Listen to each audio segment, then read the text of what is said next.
शान्ति शान्ति शान्तिः. Creston members, Andrew Collier, please come up on stage to help us light the lamp. Next to Sunil Goyal, the director of Creston International. Our senior most member, Ajay Agarwal ji, may please come up on stage. And we have some very early Creston members. Pradeep Verma from VK Verma and Company, may please come up on stage. And also Rahul Diwan from Rahul Diwan Associates. And last but not the least, the host member, Murli Mohan Rao, may also please come up on stage.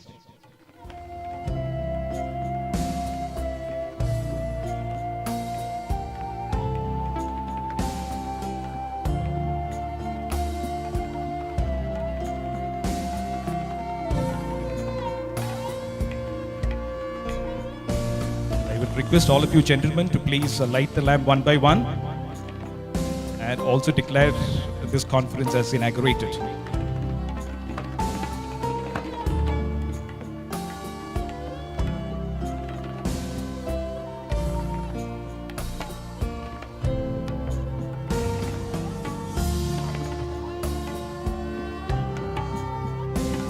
I would request all the members to please clap and put up their hands together.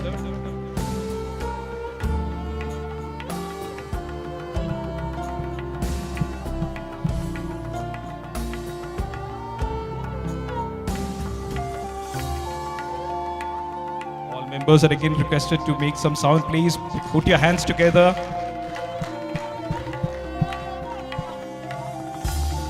Ajay Agarwal ji, the star performer of Creston India Group.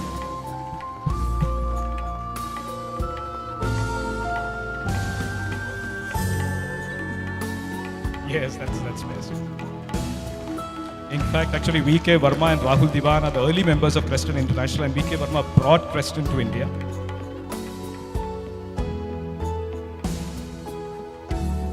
Yeah. Thank you all so much, gentlemen. I would request now Sunil Goyal to please stay back on stage. Andrew Collier, Director, Quality Control, Creston. It's indeed a pleasure to be here today. Creston India movement we started, reinforced rather 3 years back, starting from Goa and then Mumbai and now in Hyderabad.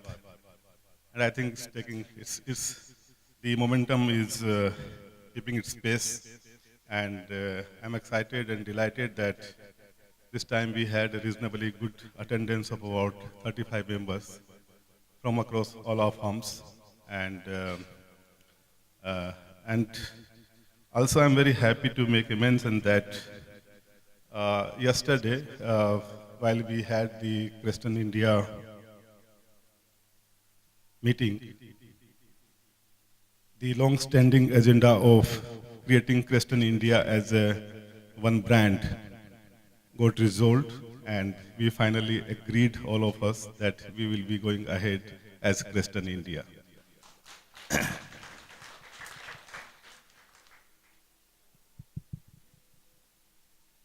Friends, it would have been our pleasure that John Lisby, our global CEO, present here in this conference, as he always make it a point to be here in all our conferences. But as you all know, he could not make it because of his ailing health. And also let me apprise you of the developments at the Creston India, that Creston International, that the board is endeavoring to find a suitable CEO, as John would not be able to make the impact as he has been making in the past, and therefore he would be taking the slightly lighter role as COO, and we would be looking for a CEO, and John would continue to be, there with us until the May 2019. We all wish and pray God that John recovers very fast and he get back to action.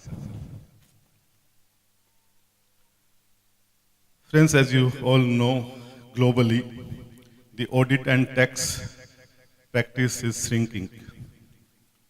In India, that is also true.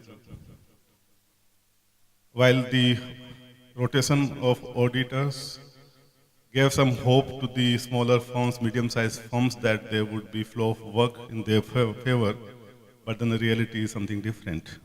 So the work has got consolidated in favor of Big Four, and still the mid-sized firms are struggling to get their pie of work. On tax front, we had the GST Halla-Gulla, but then we know that the GST work is now merely reduced to compliance only. On tax, direct tax, faceless scrutiny assessment, and the other digitization of the entire work process is reducing the scope for the auditors, for the CAs. And in that backdrop, while we were trying to structure the agenda of this conference, we were mindful of these facts and then thought that what should be done so that we can explore some new areas of practice. And therefore, you might have noticed this time we have not kept any agenda of the conventional practices. And therefore, we added this time the SME IPOs, insolvency, wealth management, and outsourcing as the new avenues of practice where we all can get into that and make good of the loss and also the progress which we want to make in our, as we move forward. I think this could be the new avenues for all of us to explore. And I think, my personal experience is that these are all our 4 sessions which we have kept in this conference over 2 days are extremely exciting. Some of them may interest to our global members as well. And beside that, we have some more sessions on the art of living speaker coming on the stress management and many others. I'm sure that you would make use of that. Unlike the Western international conferences, the domestic conferences are organized by the host member firms. And when we were closing the Western India conference last year, our Murli Garu, he stood up and said that next conference we would like to have in Hyderabad. And he made it reality. And he and his team, they have made enormous efforts in making this conference this way. And lots of his time, efforts, and even money has gone into that.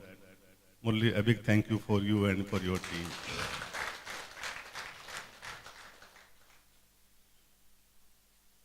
If I don't make a mention of Ganesh, I think I would be failing in my duties.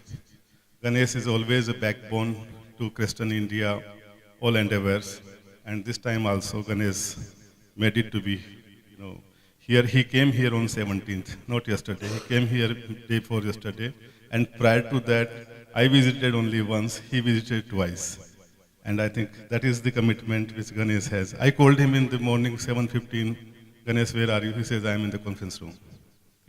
Organizing the, putting in place various things. And that's the commitment, Ganesh. I really, sincerely appreciate and thank you very much. With this, friends, I once again welcome you and congratulate you for being here. And I'm sure these are 2 days deliberation as well as some events like indoor cricket and dinner at Falaknuma Palace. I must make a mention that it is the wish of most Indians that they have sometime dinner at Falaknuma Palace. But then it's very rare, and Murli made it. Thank you, Murli, once again for that. So we will enjoy that dinner at Falaknuma Palace this evening, and we have the cricket event. Australian and the UK guys, they would keep fighting. Indian would watch from the stands. So because that is how the cricket is. We love seeing you fighting on the ground. Once again, thank you, friends, and this conference is open, and make good of this. Thank you very much. As I have said earlier before, we have a lot of new members who are attending the Creston India conference for the first time. And we thought it is very appropriate to basically inform you as to what has really happened in Creston India. So here we go.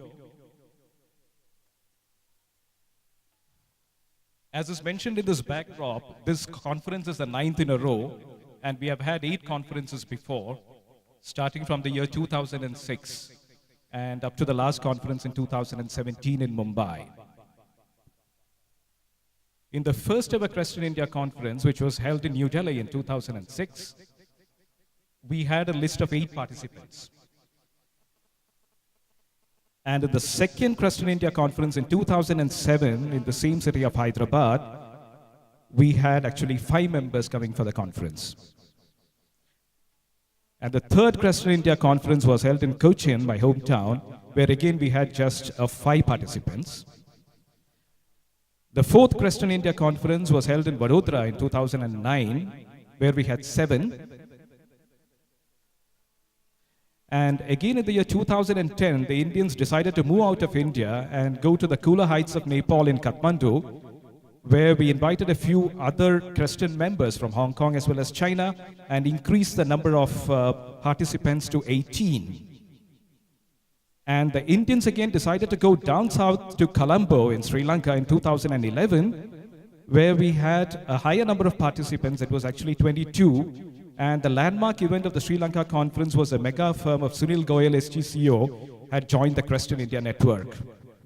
And then the Creston India members went on a sabbatical mode, hibernation mode rather, for 5 years. We did not have any conference from 2011 to 2016, when we opened up the Goa conference with about 32 participants in 2016. And the last conference was held in Mumbai in 2017 with 41 participants, out of which we had 4 overseas delegates from CBIS MHM and also from Creston Reefs. And this year, in 2018, we have a record-breaking 45 number participants, including 4 overseas delegates from Australia and from the UK. I would also like to say something about this slide, Murali's Magic, which I made yesterday quite late in the night. I really do not know how this works for Murali. It doesn't work for all of us, but it works for him. There have been so many management gurus who normally say that no matter how you do the job, the end result is what matters a lot. And that's what his magic wand is all about, Murali's. He is hosting the Creston India conference for the 2nd time. There are so many Creston India members, especially Ajay Agarwal ji, who has been crying for a Creston India conference in Kolkata for the last 3 years. And we have M.K. Dandekar asking a Creston India conference in Chennai. And we have not been able to allot a Creston India conference to Kolkata and Chennai. But here is Murali's magic wand, bringing the Creston India conference for a 2nd time to Hyderabad. And in addition to that, also Murali's firm hosted the first ever Asia Pacific Conference of Creston International in the year 2006. And this makes Hyderabad as a venue for 3 Creston India conferences. And that's what I thought it's very apt to say, it's a magic of Murali. And a few more things about basically Murali. Murali runs a very mega firm here in Hyderabad, as we all know. I think probably among the first 5 CA firms in Hyderabad. It has got a strength of about 160 people, 11 partners with about 95 interns. And he has also been listed recently in the Prime database as the only auditor in the entire India fraternity who assigned the maximum number of listed company audits in India for the year 2016-17. I think you need to give a big hand to Murali for this, please. Thank you all so much for this, and may I invite now Mr. Krishna Rao to speak more about his firm, Murali and Company. Who is hosting conference at Hyderabad. He started by Mr. P. Murali Mohan Rao about 3 decades ago at Hyderabad, and we have a branch at Bangalore. The firm has 10 partners and about 9 qualified chartered accountants and 50 well-qualified, rather semi-qualified, well-experienced staff. And we are imparting training to about 60 article students. Other than these, about 20 to 25 articles who are registered outside with other chartered accountants are working with us for work experience. Now the office is situated at Somajugura, which is a prime locality, and it is well equipped with all infrastructure facilities and having all the software required software and hardware. Now the firm's clientele includes people from business from all different various lines of business, like construction, real estate, manufacturing, power generation, hotels, healthcare, pharma, finance and investment, and information technology. Now the firm provides professional consultancy to public and private limited companies and also to foreign companies. In order to cater to the end-to-end requirements of the clients, the firm renders pre- and post-incorporation support services, consultancy, project management, auditing, taxation, transfer pricing, international transfer pricing, taxation, enterprise restructuring, secretarial service and mergers and amalgamation.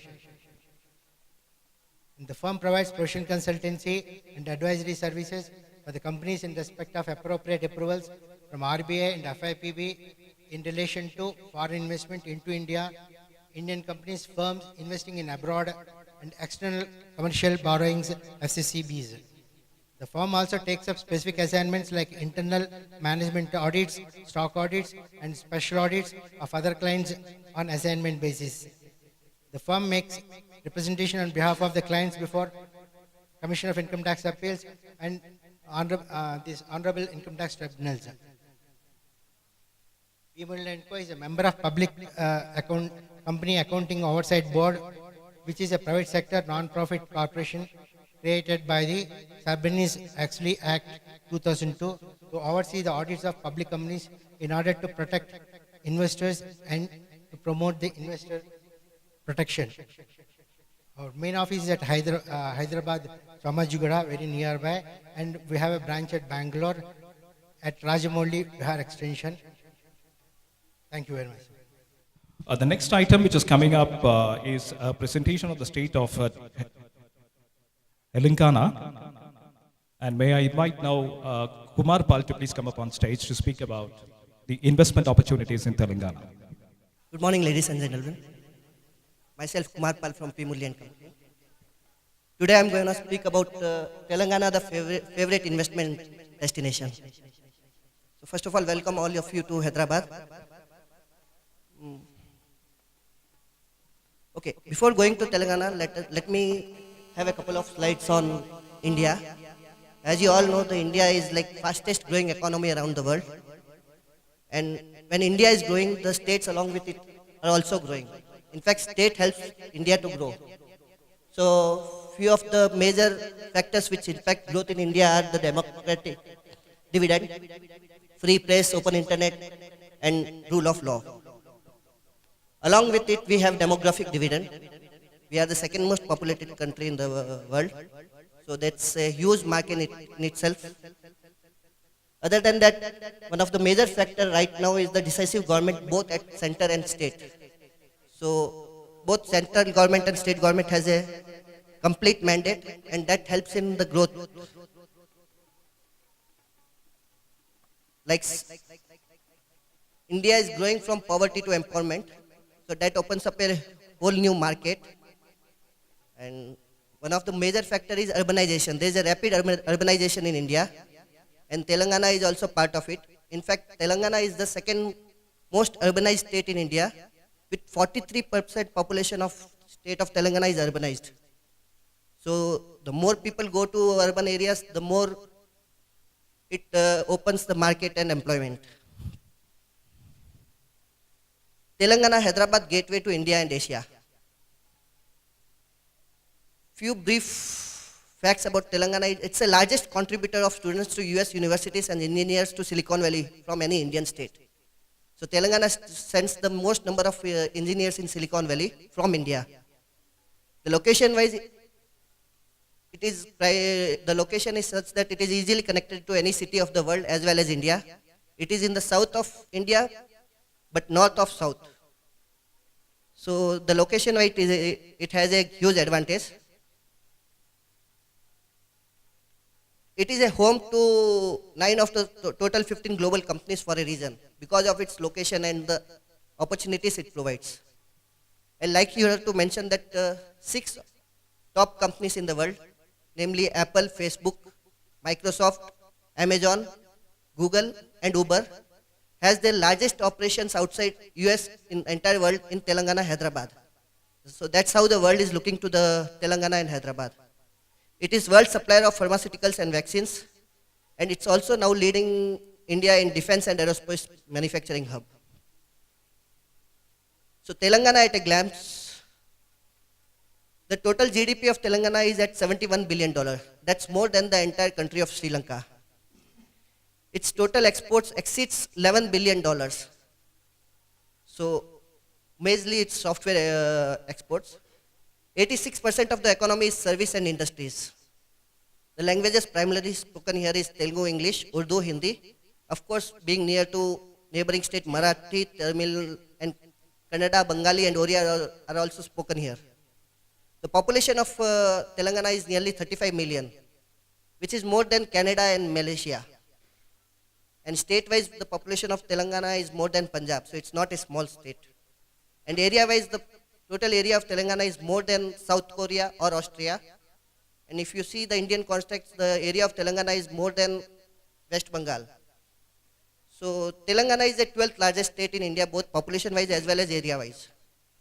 And Telangana has got A credit rating. So another thing to mention here is Telangana is the only other state other than Gujarat, which is revenue surplus state in India. It's only Gujarat and Telangana which are revenue surplus states in India.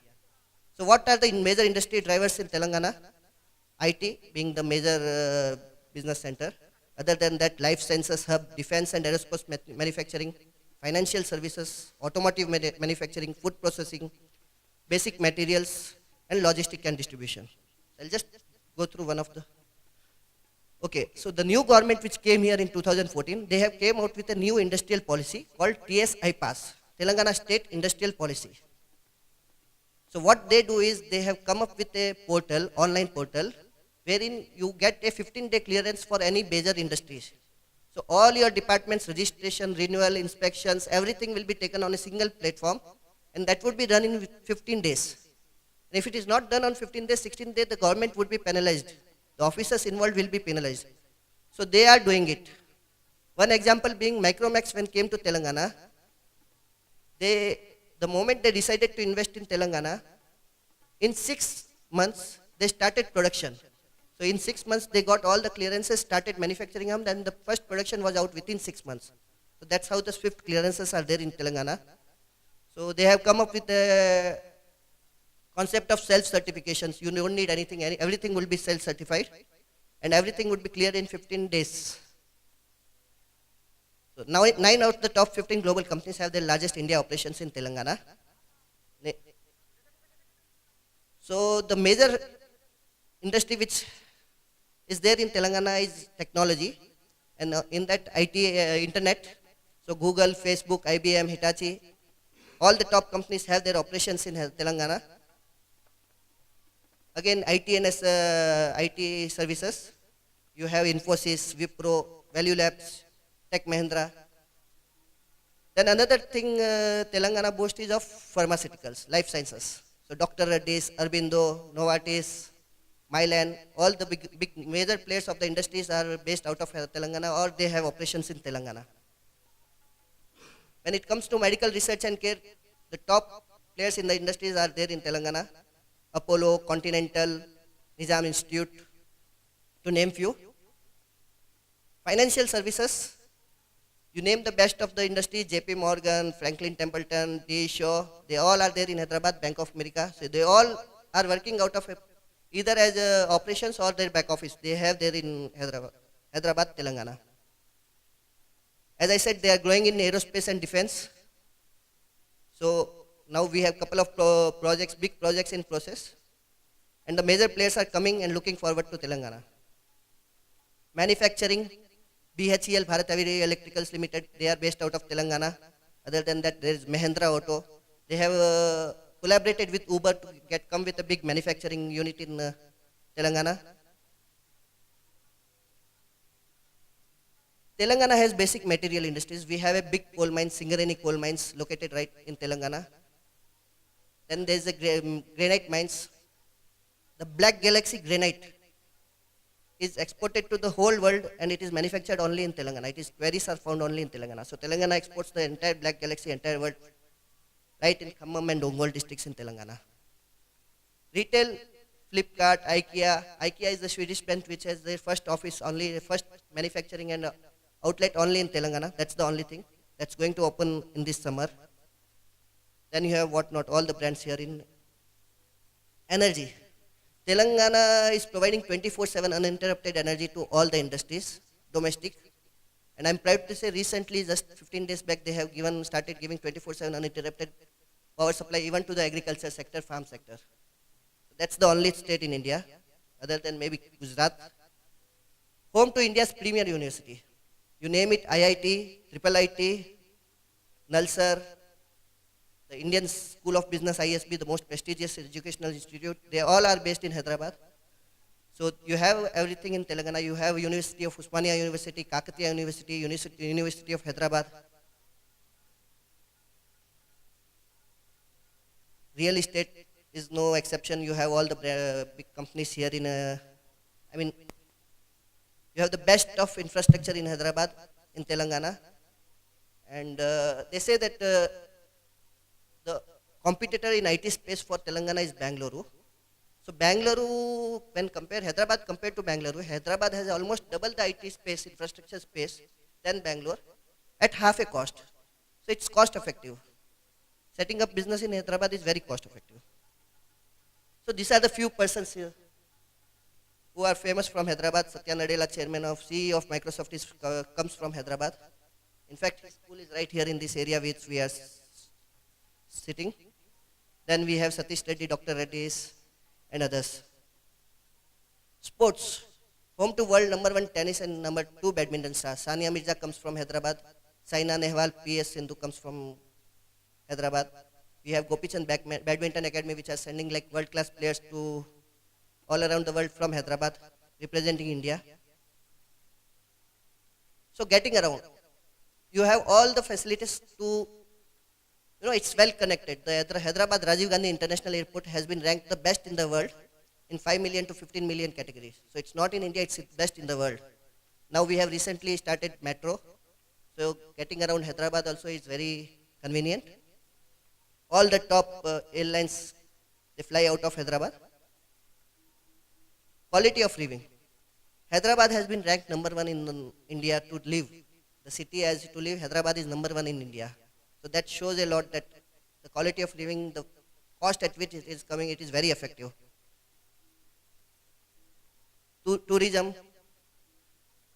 Telangana and Hyderabad are like very popular for tourism. You have Charminar, the iconic Charminar. Other than that, you have many other places to go around. Wildlife sanctuaries, waterfalls. Hospitality. You have the best hotels in the world in Hyderabad, in Telangana. Taj Falaknuma for sure. Hyatt, Westin, any. So thank you. I once again welcome you all to Hyderabad and Telangana. We've talked to people across the network to get a real understanding of what makes Creston unique. Our new tagline, Knowing You, gets to the heart of it. It's our combination of expertise and empathy that makes Creston special. We pride ourselves in getting to know our clients better than anyone. We go out of our way to understand both their business strategy and their personal goals. When clients choose Creston, they know they'll receive a service that goes far beyond the initial brief. So why now? The accountancy world is facing big challenges, with digital disruption and the emergence of new players attacking our core service areas. The mid-tier marketplace has never been more competitive. It's vital that our global profile is robust and that prospective clients recognise Creston as a truly cohesive global group, that they appreciate the additional benefits that flow from selecting Creston firms.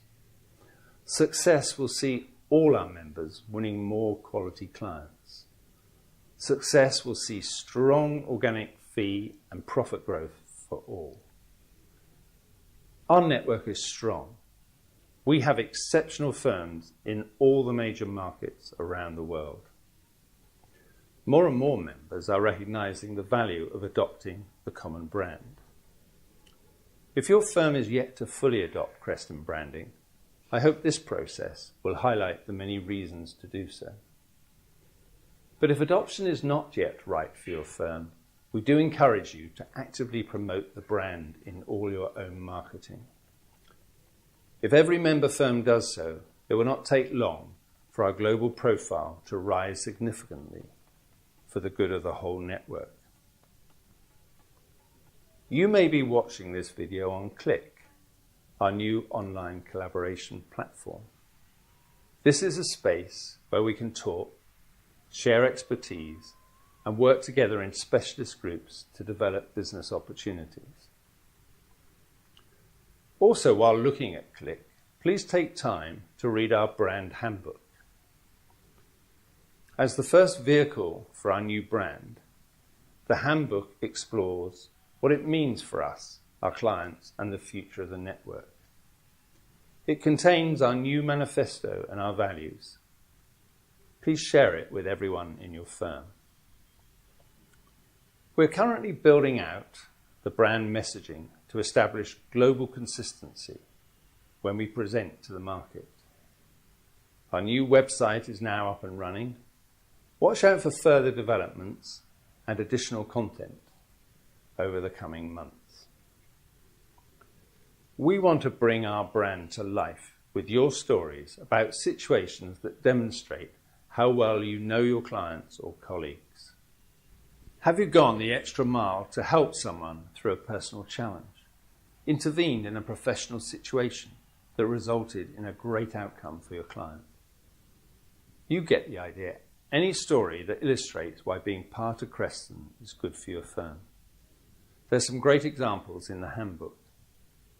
Email me your stories at john@creston.com. Please share this video with everyone in your firm and leave feedback about the brand, the handbook, Click, the website, anything you want. I hope you're as excited about the future of Creston as I am. We have a real opportunity to strengthen our position in the mid-tier sector, but success needs participation from all. I'm looking forward to working with all of you to achieve this.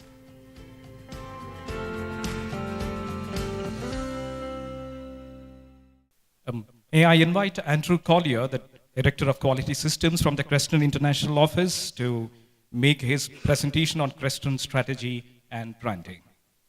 Sunil and Creston India for the kind invitation to come to this conference. It's my first Creston India conference, although I have been to India a few times before, to Bangalore for an Asia Pacific conference and into Mumbai a number of times with my work with the Forum of Firms. But it's great to be here in Hyderabad. I think this, oops. Oh, it's over there. I keep thinking the screen's going to be there. So I think this is a bridge that is being built in Hyderabad. I don't know, is it finished yet? Or is it still in progress? But Creston is all about building bridges, and that's why it's great that Martin and Ian and Richard are here from other firms to help build those bridges into India as you build the bridges between yourselves as well as you move over to Creston India. And the formation of Creston India and the adoption of that brand is going to, I think, really enhance the profile of Creston in India and help you all to win additional work. I'm going to start off by looking at the global market, touching on some of the things Sunil raised earlier, and to see where Creston is. We're still looking at 2016 figures. The 2017 figures for the industry as a whole on a global basis will be released in the next 3 or 4 weeks. So we will see how we've performed compared to the market in 2017. But on a global basis, in terms of looking at the networks and associations of big collections of accounting firms, total global revenue was about 192 billion. And growth in 2016 across the accounting market came in at about 3%. The expectation and what's been released from a number of networks regarding their 2017 performance is that growth has accelerated a little bit over the last year, and we're seeing that within Creston. We're expecting growth somewhere above 5% globally. It's a little bit difficult to see because the networks are all reporting in US dollars, so there is an impact from the exchange rate in terms of how firms are reporting their performance. But as I say, it's been a positive year for the profession as a whole, and I think Creston has maintained its position, in fact, possibly outgrown a number of firms and networks in the market.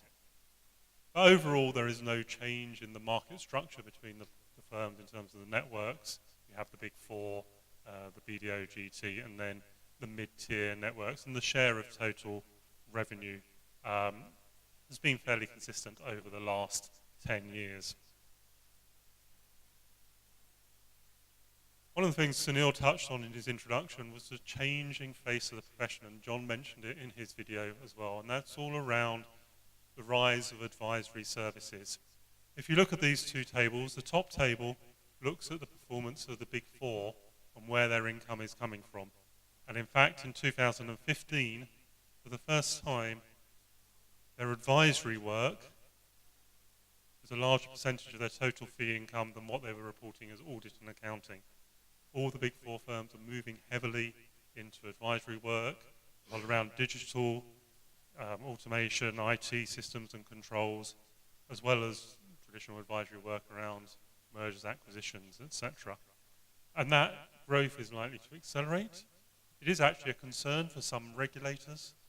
They're concerned that actually the advisory part of the business is going to be too significant and will take away from independence and audit quality issues. But, as I say, all the big four firms are seeing that as the way the market is going and how they're growing their business. And then in the bottom table, we have the performance figures for all market participants.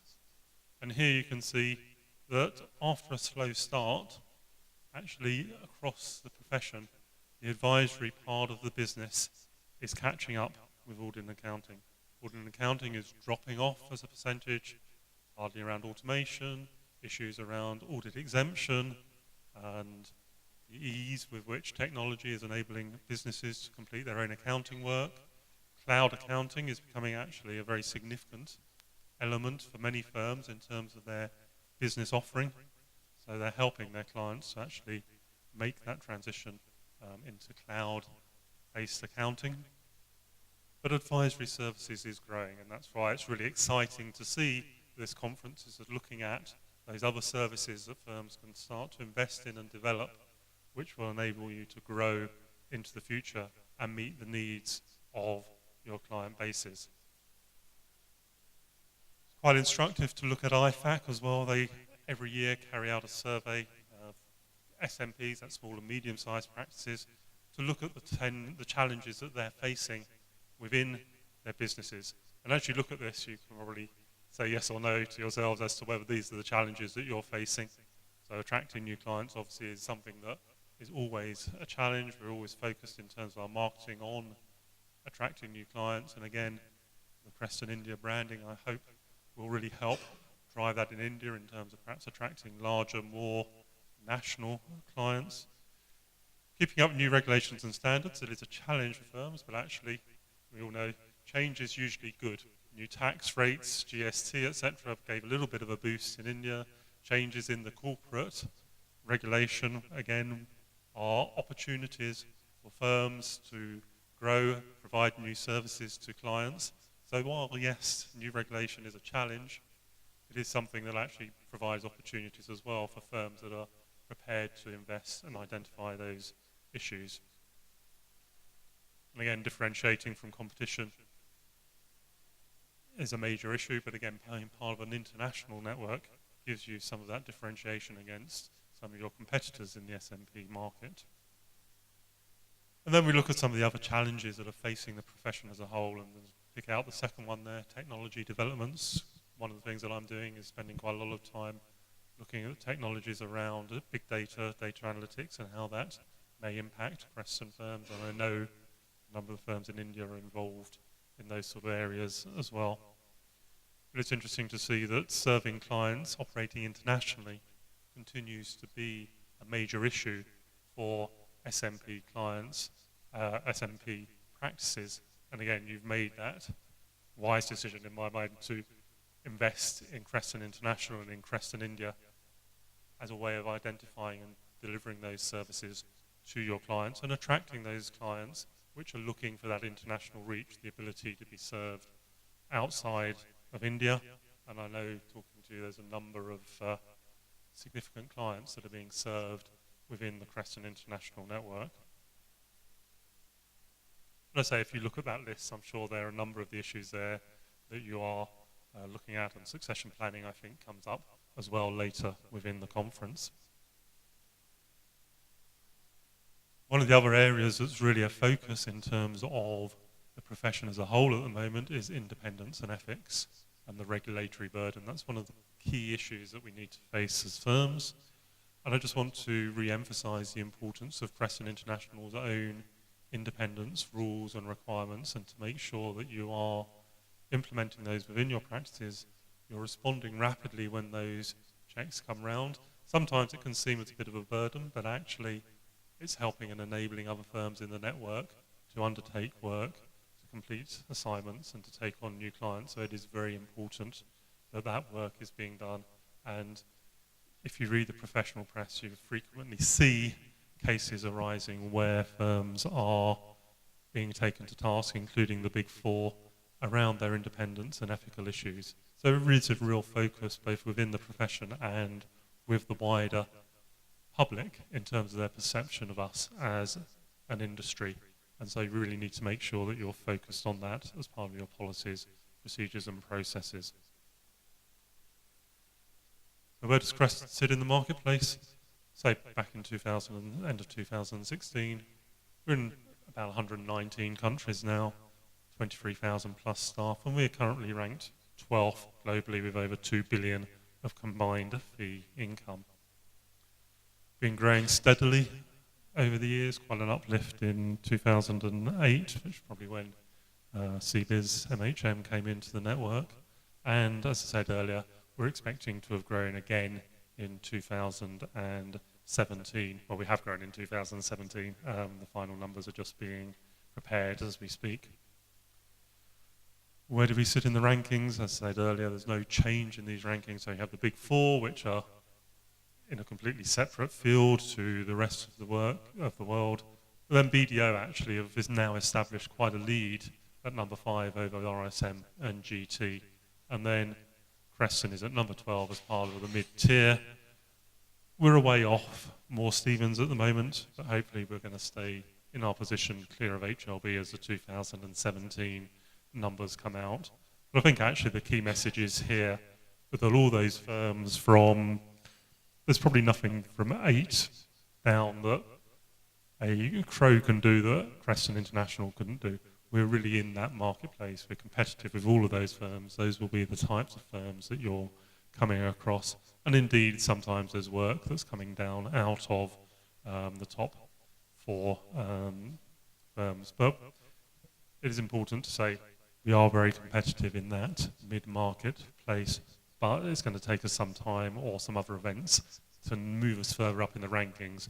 But it's not just about where we are in the rankings, it's about the service we offer to our clients, the way that we interact with our clients, the knowing you that differentiates us from our competitors. In terms of regional performance, and this actually again tells a story, almost mirrors to some extent the growth of Creston India. If you look back to 2011, the Asia Pacific region as part of Creston was 234 million, about a third of the size of the European region, and now it's over 2/3 the size of the European region and growing. And I expect in due course, probably certainly in the next 5 years, that actually the Asia Pacific region, with the growth of India and China as major population centres, burgeoning businesses there, the Asia Pacific region will overtake Europe in terms of total size of market.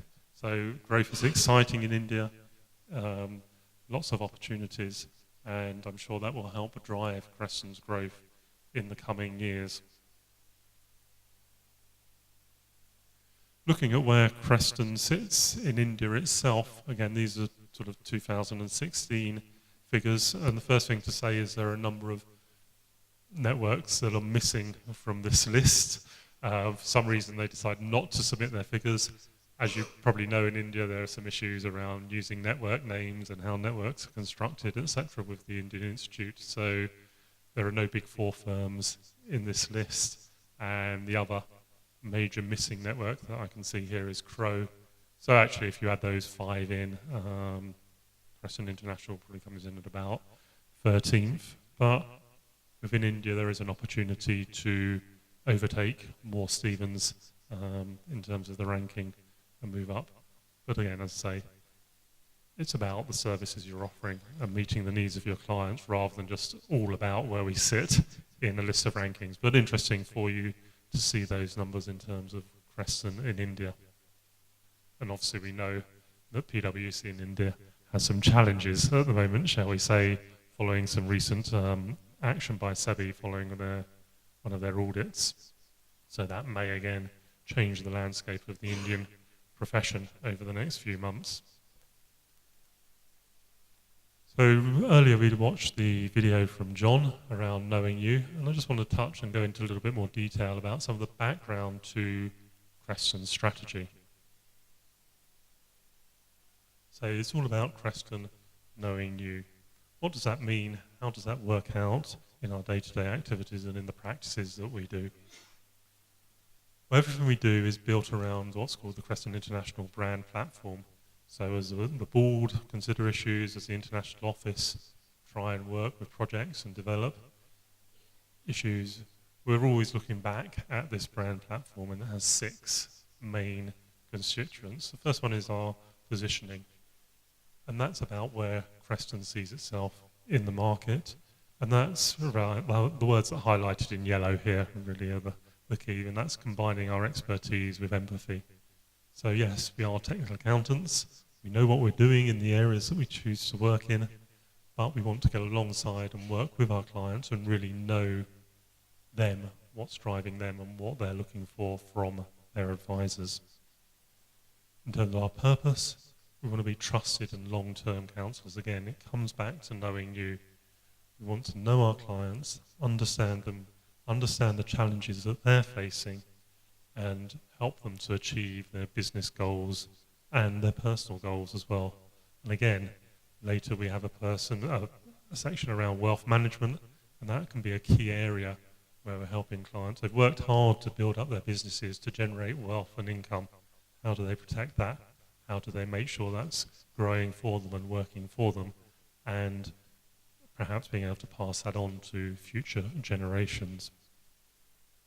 Our mission is around, as I say, sustainability of business. It's not just about the here and now, it's growing it forward into future generations.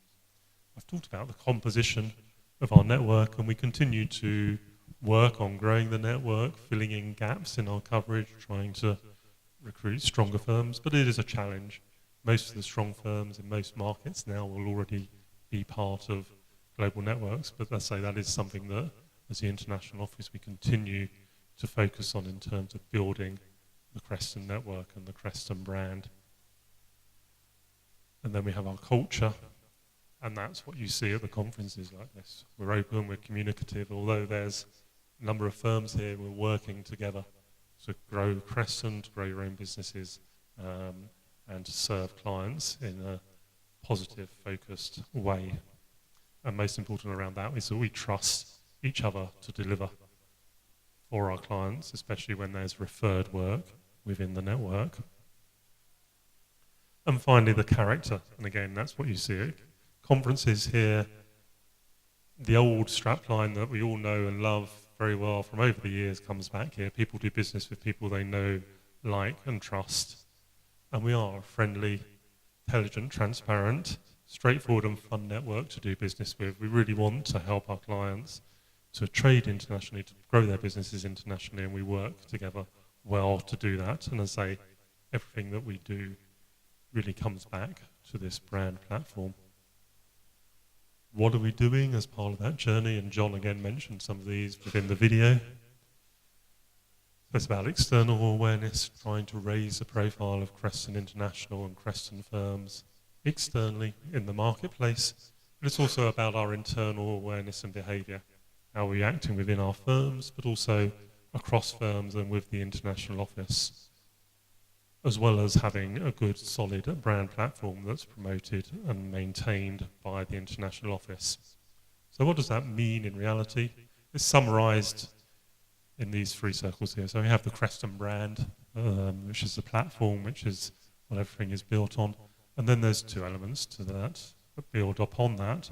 There's See More Creston. So that's our external presence, our external promotion. That's the Creston India, which is a really way of seeing more Creston so that more people are aware of what Creston is and what Creston does. And then internally within the firms as well, it's about being more Creston. So that's making sure that all your staff, as they're going out to talk to clients, understand what Creston is, understand what it can offer to clients, understand the expectations of the behaviours within Creston International itself when they're dealing with referred work, so that clients receive that seamless, focused service based around knowing you. I always think that every interaction that you have with another firm, within Creston or with a client, has the opportunity to either build the Creston brand positively or to detract from it. So if a Creston firm contacts you or you contact another Creston firm, a swift response, an open response, will give a positive reinforcement of the Creston brand and the Creston brand values. If somebody finds that they're waiting for a response and not getting a very clear response from another Creston firm, that actually damages the Creston brand internally, let alone what externally the clients are seeing. So it's very important that all your staff, all your partners understand the expectations around being part of Creston, what it means to be part of Creston, and in terms of how they respond and deal with inquiries arising from out of Creston International or from other firms. And that's that being more Creston, and we're doing other things to support that as well. We'll be looking at secondments and a number of other areas. And Click and conferences, as I say, are really the way this all connects as we build our knowledge and trust of each other within the network. So I've talked a little bit about Creston values and what underlies the brand. The brand is, yes, Creston knowing you. That's what you see externally. But actually it's how that is experienced on a daily basis by your staff, by other Creston firms, and by our clients. And it's those values which are outlined in the brand handbook in more detail, but it's about trust. We need to trust each other to ensure that the referred piece of work is seen as the most priority, the high priority. It gets the best service. It may be a small piece of work for you, but it could be the referring firm's biggest client, and therefore that will reflect, the service they receive overseas can reflect back into that relationship. So that trust around referring work is important. I've talked about responsiveness. Important that we acknowledge emails that are coming in. Even if it's to say, I will need to look at this, I'll get back to you in 24 hours, 48 hours. At least knowing that that email has been received and it's being dealt with really helps build that trust and that responsiveness with the client. Quality obviously goes as read. That's what I spend a lot of my time doing in terms of the audit side, making sure that's in place and being maintained. And integrity obviously is a fundamental value that we all have as practicing accountants. And it's about collaboration together, the sum of our parts being greater than the individual elements. So those are our values. Make sure that your staff understand those and what they mean for you in terms of the way that you're operating as businesses, and that will help underline the value. Because as I say, it's not just Creston knowing you, it's not just the name. It's like when you go to McDonald's. If you go to McDonald's, I go to McDonald's sometimes. I know, because I know I'm going to get the same meal. It may not be a great meal, but I know I'm going to get a meal that I can eat wherever I happen to be. We want people to know that when they come to Creston, whether it's in Hyderabad, Mumbai, Chennai, they're going to get the same great service there from any Creston member, and can rely and trust that service. So what have we done to help develop this? We've got our new website. Hopefully you're all linked to that and seen that, and that highlights the services that we offer and gives links into all our members.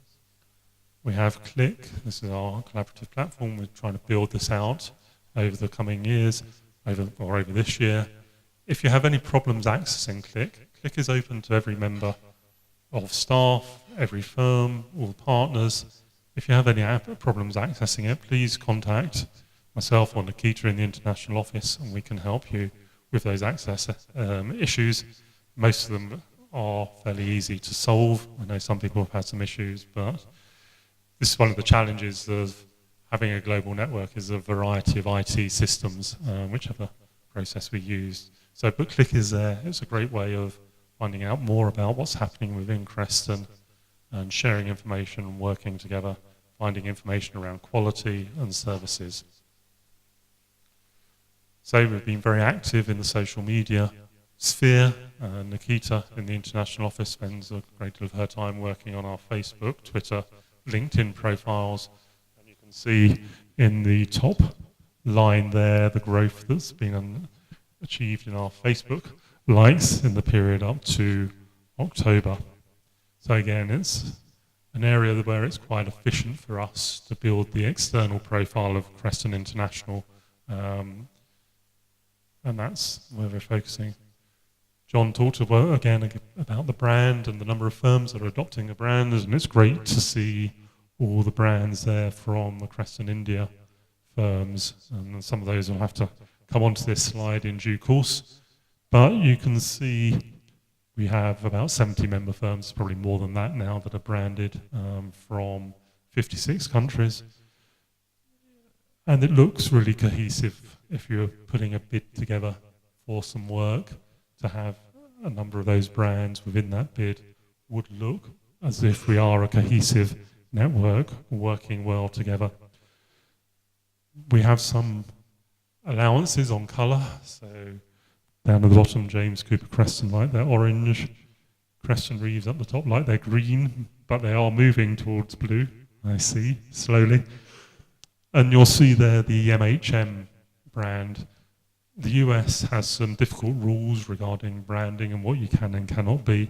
So even though they can't call themselves Creston, because you have to actually have somebody called Mr. or Mrs. Creston within your firm, apparently, in some of the states to use the name Creston, they have adopted our logo now. So even there, that looks more cohesive. They can see that they're part of the same network, even though they haven't got the Creston name as part of their branding. One of the other things that we do within the international office is we try and support the expertise. So the International Tax Group, and Ganesh again does a fine job supporting and working with the International Tax Group to enable people to work together, especially in areas such as transfer pricing and just international group structuring. We have a global audit group which run a number of webinars, but also have documentation around group audits and can help you in those areas. And I can happy to give any advice or guidance needed on international audit issues as they may arise. We have the Global Quality Review Programme, which is run for India, within India, in terms of cross reviews, and that's a really good opportunity. Yes, there are certain standards that as Creston International we require firms to meet, but actually it's a great opportunity to get to meet other firms in the network, to share good practice, and to learn from one another. And so I'd really encourage you to make sure that you're participating in that, facilitating those reviews when they're called for as part of our rolling programme, as it's, like I say, a great opportunity to share ideas and improve practice, as well as making sure you're complying with the international standards that we require. We run a series of webinars on IFRS issues, which are starting to align or reasonably well aligned with Indian accounting standards for large companies. We run assurance webinars and ethics webinars. So again, open to all of your staff, easy to sign up for, broadcast over the internet. So please think about subscribing to those. And we are launching shortly another group of webinars which are available on a pay-as-you-go basis. The main ones that I run and that we run on IFRS are free to members. But there's also, we're getting a link which will enable you to find some more specific webinars which may address specific issues within your firm. And those will be launched via Click as well in the next few days, in the next few weeks. One of the other training areas we're working on is the Institute of Chartered Accountants in England and Wales have produced a couple of really high quality films with actually, in the UK, some actors that we actually know. This is not accountants pretending to be actors, these are proper actors in a high quality film production. Again, mainly addressing audit and assurance issues, but with some other practice management, soft skill issues built into those. Again, these are free to all members. You can download them and run them as internal training courses. They come with questions that you can build discussions around, and so they're really useful. I'm going to show you a brief introduction to one of the films in a moment, and then we will be releasing soon again some IFRS guides, which again you can have and personalize to your firm if you wish to. So this is going to be a challenge for the Without Question film. It will be published on Click, actually probably later today when the team get into the office.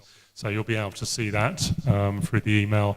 It just gives you a brief introduction to the film, which is, I say, a great training resource that is available for you to use with your teams, and hopefully will give an interesting and different approach to training rather than running through lots of PowerPoint slides. And they've gone down really well with a number of firms that have used them, so I would encourage you to look at that. And finally, I just want to end with a few adverts. Conferences. You've all come to the Indian conference. Here is a great chance to get to know people, build those relationships, build that trust. And we have a number of conferences coming up this year. So our main world conference this year is in New Orleans, 17th to the 21st of October. A great venue, exciting cultural elements there, as well as having a great business program. I know that part of the business program we're looking at very much at the impact of technology, artificial intelligence, and disruption within the accounting profession. So as I say, I really encourage you to look at sending delegates to New Orleans. The other main conference we have is our Asia Pacific conference. I'm fairly sure, although we haven't signed the contract yet, so it's not guaranteed, but we're going to be in Manila in the Philippines probably from the 5th to the 8th of July. And again, a great opportunity to meet your fellow partners from around the Asia Pacific region. I'm doing some studying at the moment, and one of the key elements that came out of that is in an international context, actually, a lot of trans-border work is still local. So it's businesses that are growing in the Asia Pacific region. So they're going from China into other parts of Southeast Asia, or from India across into Southeast Asia, rather than actually coming out from that region, perhaps into Europe, North America, etc. So actually, that Asia Pacific conference is a great opportunity to meet fellow partners and start to look at how you can build business together in this, as I say, the fastest growing region of the world at the moment. Slightly further afield and slightly sooner, we have our Europe, Middle East and Africa conference coming up in Zurich from the 10th to the 13th of May 2018. And again, if that's something of interest to you, bookings are being taken now for that conference. So that's the end of my presentation. I'm happy to take any questions that you may have about Crescent International, knowing you. I say, Ganesh and Sunil have updated you about John's position. Again, keep an eye on Click, and that will say as that develops. But So John is in good spirits. He's keen to keep working. He's happy to take emails from you. It gives him a focus whilst he's in hospital. So please don't shy away from asking John if there are things that you need to talk to him about. But the international office as a whole, as well, is happy to help. Any questions, comments? Yes, from anybody? Yeah, just on the microphone. Audit and tax, the percentages. Yeah. So the top one talked about the top four, the big four, Yeah. and the next one said all participant or all firms. Yes, that's right. So the top four, the big four is part of that all participant. I think probably is technically as part of that, so that will our own figures. I know that our advisory work Yeah. in many countries is growing. So because that the big four will then isn't Yes, it will. It will impact on those figures, but those. If you excluded them, then the percentage will be very small. it will be down slightly, but yeah, in our own fact sheets that we get back from member firms, that advisory is really growing in terms of the work they're undertaking. Okay, thank you very much. I'm around for the rest of the conference, of course, so please grab me in the coffee breaks or at lunch. Thank you. Started a little late, behind schedule. We are right on time, and I should really thank all the speakers for this first session to ensure that we are on Creston Standard Time. Going forward this morning, we received an email from the Creston International Office from Melanie Pitchard and also from Nikita Archer, stating that we need to send them very good snaps about this conference because basically Nikita is very much into social media.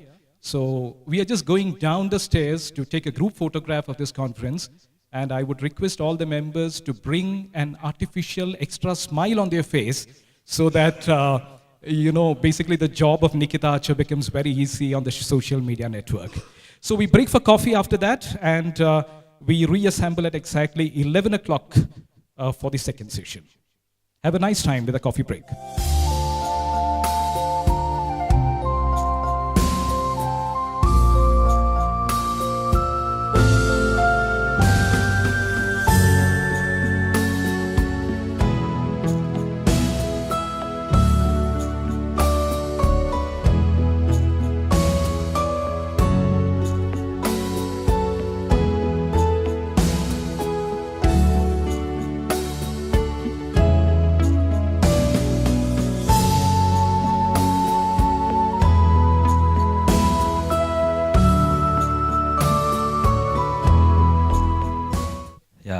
Thank you, Ganesh, and thank you, Sunil, and everyone else to give me this opportunity to come and talk to you on this very interesting topic. And I was quite encouraged in the morning when he talked about advisory, the need for advisory becoming a critical component of your thought process right now. Because as the taxation and audit business keeps becoming more and more competitive and fragmented, I think that portion of the business has to take precedence. So when Sunil told me that I have to make a presentation on wealth management and succession planning, and to Creston chartered accountants, I was kind of a little nervous because talking to masters is not easy, and talking to chartered accountants is even more difficult because you guys have the knack of reading between the lines, and you also understand things which are not said. So I had to be very cautious about what I should speak here. So what I have done here is put some data points, facts which cannot be challenged. So I'm safe, in the safe zone. And then for a few minutes, I'll talk about what I think is an appropriate strategy when it comes to wealth management and succession planning. Okay, so let me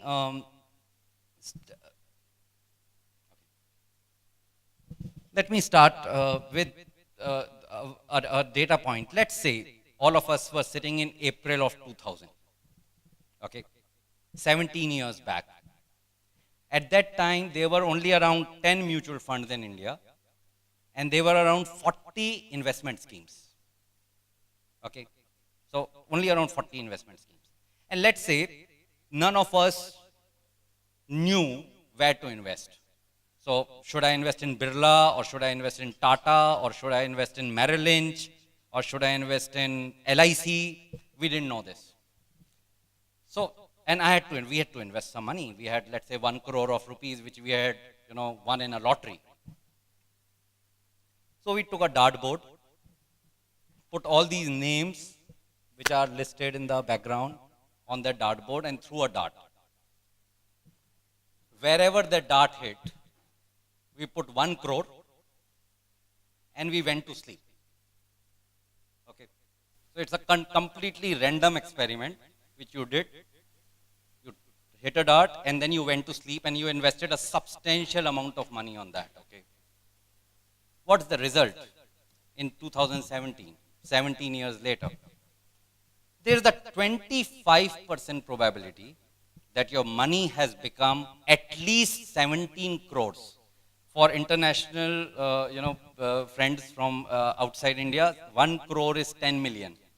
So you invested 10 million and it's become 17 times, 170 million. Okay. That's the probability, 25% you could hit. Now, let's say you did not have a good aim and you went a little here and there.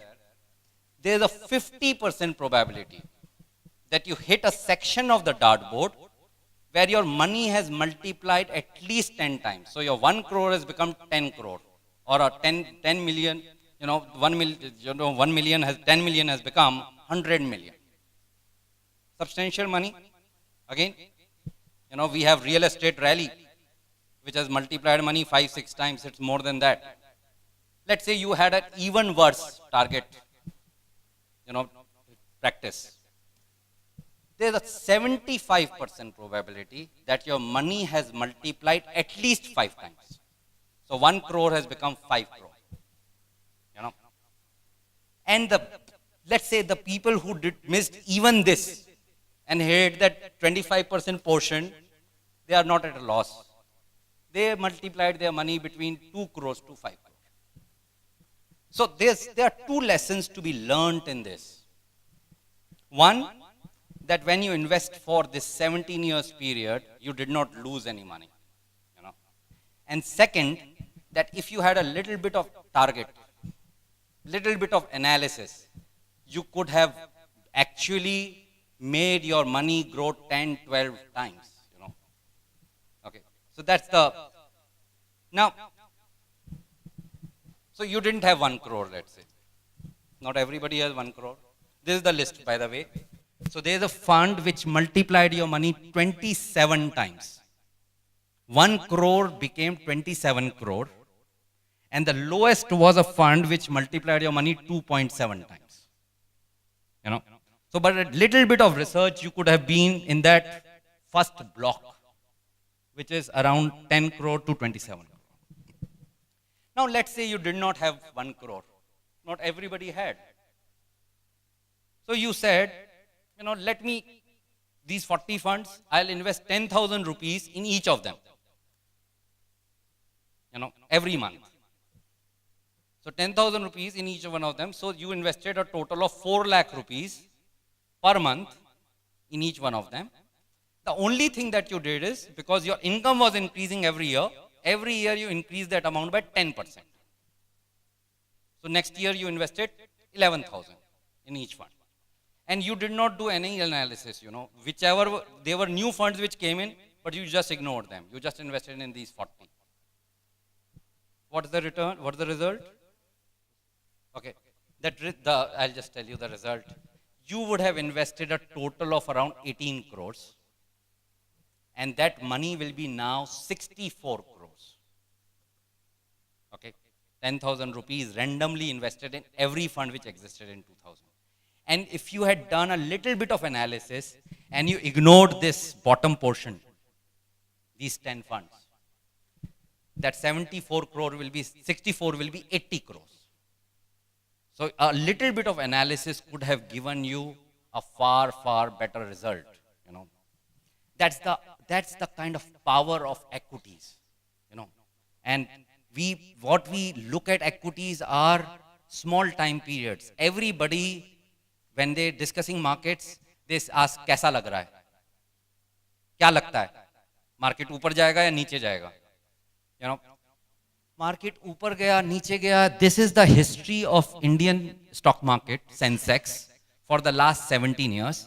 And I can tell you this will be the same graph if you looked at S&P 500 or Dow Jones or, you know, CAC or any other index or Hang Seng or anything. It will be the similar kind of graph.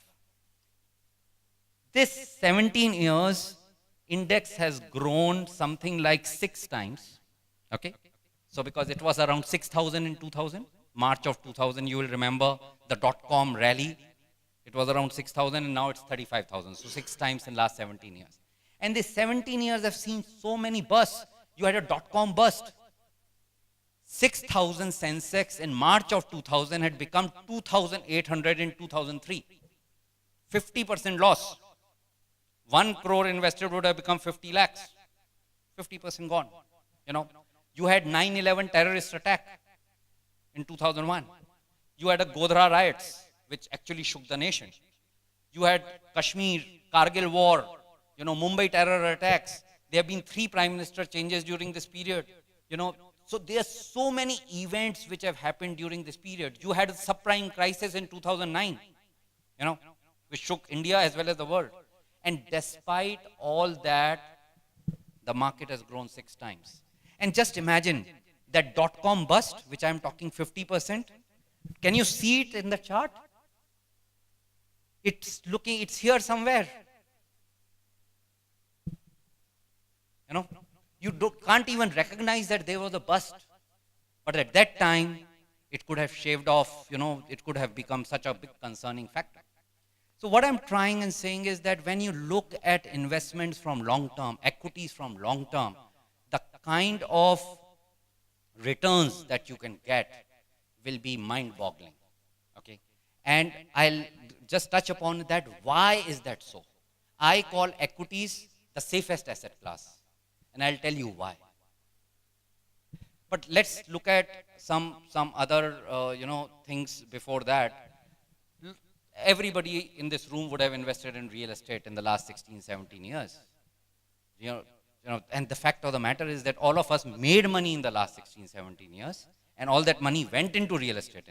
So we kind of think that it's the best asset class. But what is the result? In the last 8 years, real estate has barely doubled your money. You know, this is the index for all residential real estate in India. So it was around 90 and now it's around 170. Less than doubled the money. Which means a return of 8%. In 9 years, doubling will mean rule of 72 is 8 years, 8%, you know, isn't it? So 8% return in last, and you are talking about a market which has been on an upswing. Can you imagine that this can, let's say, whatever has happened in the last 17 years in real estate can be replicated in the next 17 years? You know, anybody who says that it can? So you had, let's say, in a place like Bombay, Andheri, where, you know, Sunil stays, probably in 2000 would be 3,000, 3,500 rupees a square foot. Now it will be 30,000 rupees a square foot. Can you think that in next 17 years it will be 60,000 rupees per square foot? What is the probability? Maybe 10%. But what happened in those 2 slides that I showed you in the beginning in index, what has happened in the last 17 years will get repeated in the next 17 years. I can tell you with 90% probability. And that's the power of equity. You know, we talk about gold. Is it a safe haven investment? You know, so the gold, you know, so many people have invested in gold. Gold has generated barely 9% return in the last 17 years.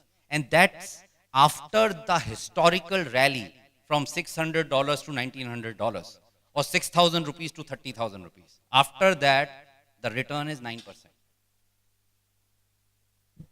You know, so let me come back to that equity that I was talking about, why I say equity is the safest asset class. And let me give you these 4 companies, because, you know, we get confused when we invest in equities. We think market is stock market. You know, index is a stock market. Index is component of a lot of companies. You know, and in stock market, it is a very set principle that whatever is your profit growth will be your share price growth. And let me give you an example to understand it better. All of you are running your businesses. Let's say, Ajay ji, you are running a business in Kolkata, and I don't know about your profits. I'll just make a guess, you know. Let's say you are making 10 crores of profit annually. And I come to you, I can't come. Sunil comes to you and wants to buy your business. Will you sell it for 10 crores? He wants to buy your business. Will you sell it for 10 crores? No. You will sell it for maybe 100 crores. Why? Because your business income is growing at 15-16%. So you tell Sunil that you will recover your 100 crores in next 5 years or 7 years. After that, it's free. So you give me 100. Sunil says, I'll give you 90. You say no. And the deal breaks off. After 3 years, you are earning 20 crores every year. Sunil says, yaar, mistake ho gaya. You know, I had estimated 15% growth rate. This business is growing at 25%. So he says, sir, you wanted to sell that business at 100. Here is the 100. Will you sell now? You'll ask for now, not 200. Now you'll ask for 250. Why? Because your business estimate was 15% growth. Now you're growing at 25% growth. Now what I've tried and demonstrated here is that as your profit grows, so will your share price grow, irrespective of what the market is. The only thing that market will do is, in a good market condition, like in your business case, instead of asking 200, you can demand 250. And in a bad market condition, instead of demanding 200, you will demand 180. That's the variability the short term can create. That's the variability you're talking about when you're talking market kaisa lagta hai. You know, market kahin bhi ho, if you have invested in good stock, you would have always made the money, and that is what I'm trying to explain here. In Infosys, which is the top Indian company in the country, you know, and in the world players also, it had a profit of 286 crores in 2000. And do you know what was its share price? 10,000 bucks. How many of us thought Infosys is very expensive? Yep, at that time. All of us. Yep. Ye to pagal ho gaya market. That's what we would have thought. Today, Infosys profit is 13,800 crores. Okay, and its share price has grown at the rate of 14% per annum. So its market cap, which was 27,000 crore, it was 100 times price earning multiple. So it was a good market. It's now 2,56,000 crore. So you have multiplied your money 10 times in the last 17 years with Infosys. And why only 10 times? Because today's Infosys perception, because of the slower growth in future, the valuations have come down. You know? But you have made a lot of money. Infosys net profit grew at 25%.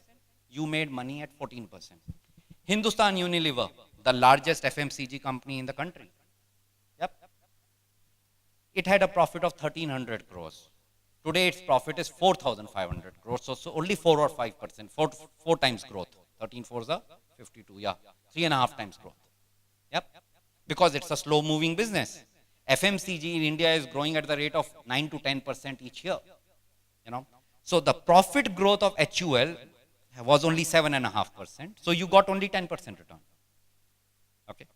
So the valuations because there was a fad in 2000 about technology, so it was overvalued, and FMCG companies were undervalued. You know. Now FMCG companies are valued more than IT. So that is the reason why in HUL you could get a higher profit growth than the higher share price growth than the profit growth. HDFC Bank, classic example. 120 crore profit in 2000. Today, 14,000 crore of profit. You know, 5,000 crore market cap has become 5 lakh crore market cap. 100 times growth. And you look at the right number. Its profit has grown at 32 times, 32% per annum. And its share price has grown at 31% per annum. L&T similar. What I am trying to show here, if you can identify a stock which is going to grow at a good pace, you don't even have to decide what pace. you are ensured that your shares will grow in value in long term. Okay? So it's that easy to invest into equities. If you eliminate the noise, have patience, have a longer term horizon, and you invest in good quality companies, you can actually multiply your money. And when I showed you those mutual fund slides, that is what the fund manager has done. He has not done any rocket science to multiply your money. He has only invested in high quality businesses which are growing year after year after year. And that is the beauty of investing in stock market. You know, Modi may be there today, may not be there tomorrow. Rahul Gandhi may be the prime minister tomorrow, or Lalu Prasad Yadav may be. It just doesn't matter. Because as a businessman, will you stop growing your business if Rahul Gandhi became the prime minister? Or if Lalu Prasad, you will close your shop? No. You will continue to grow your business. That's what private enterprise is all about. And as long as that business growth is there, your share prices will continue to grow. So it doesn't matter who's ruling the country, who's managing the country, you know. There's enough and more opportunities depending on who's the prime minister, what are the policies, what are the sectors. There could be different sectors in different times. There was an IT sector, there was a consumption sector, now there's an infrastructure sector which is doing well. But those sectoral changes may happen, which will fluctuate your returns. So that's where what the difference between 10 times and 27 times is. You know, growing your money 10 times or growing your money 25 times, if you have got the right sectors. But if you ever invested in high quality, what is assured is growth of your capital. Okay. Now, having said that, the markets can also be unnerving, you know, and that's the reason why patience is a virtue. Why we talk about patience? Because if you had invested in S&P in 1997, after 12 years in 2009, it was at the same level. You know, so one may say that no, it's investing in stock market is bad. Or if you invested in Sensex from 1991 till 2004, it was at the same level. 91 it was at 4,000, Harshad Mehta boom, and in 2004 it was at 3,000 levels. So you had actually lost 25%. You know, so people get confused when you look at indices, but indices are constantly changing. The index in 2004 was very different to index in 1991. Index in 97 of S&P 500 in 2009 were completely different. So, you know, we should not get confused with where the markets are. You know, if you have invested in high quality stocks, you will grow your money. That's the mantra. And the second fact to remember is that all asset classes have cycles. You know, so most of us, and I'll talk about it in my next slide, that we get confused that once equity markets are going up, it will continue to go up. You know, last 3 years, people have made 30% return, so 15% looks lesser, you know. Or real estate, even now most people believe that real estate will continue to earn, you know. I'm sure all of us sitting in this room have a lot of real estate assets and very few have sold any. You know, you have houses which are logged, which are not growing in value, but you don't want to sell. You have offices which are logged, you know, you can't even put them on rent, but you don't want to sell them. You know, whereas we have to realize that what comes up can also go down. You know, and when you're looking at the averages, you know, those averages can play against you. So while each of these asset classes will give you returns, like gold has given 9%, real estate has given 8%, equity has given 14-15%. If you have to earn efficient returns, so, you know, you don't want to be below average, you have to be in the right asset class at the right time. You know, you can't fall in love with your assets, you know, and that's what happens normally. And that's where you need an advisor. You know, you need somebody who can guide you through that volatility, guide you through that noise, you know, guide you when you are confused, when you are driven by greed or fear. That's the role of an advisor. And that brings me to the last slide on wealth management. And what is the general investor's approach? He has a recency bias. What does it mean? You have made money in real estate, you want to continue to be in real estate. You have made money in gold, you want to continue to remain in gold. You know, your perception about markets is driven by your recent experiences. You know, last 3 years you have made money in equities, good money, so your perception about equity is low risk now. You know, but if you had lost money, you may not have had the same perception. A general investor invests what is in front of him. He doesn't have wherewithal or the patience to scan the market.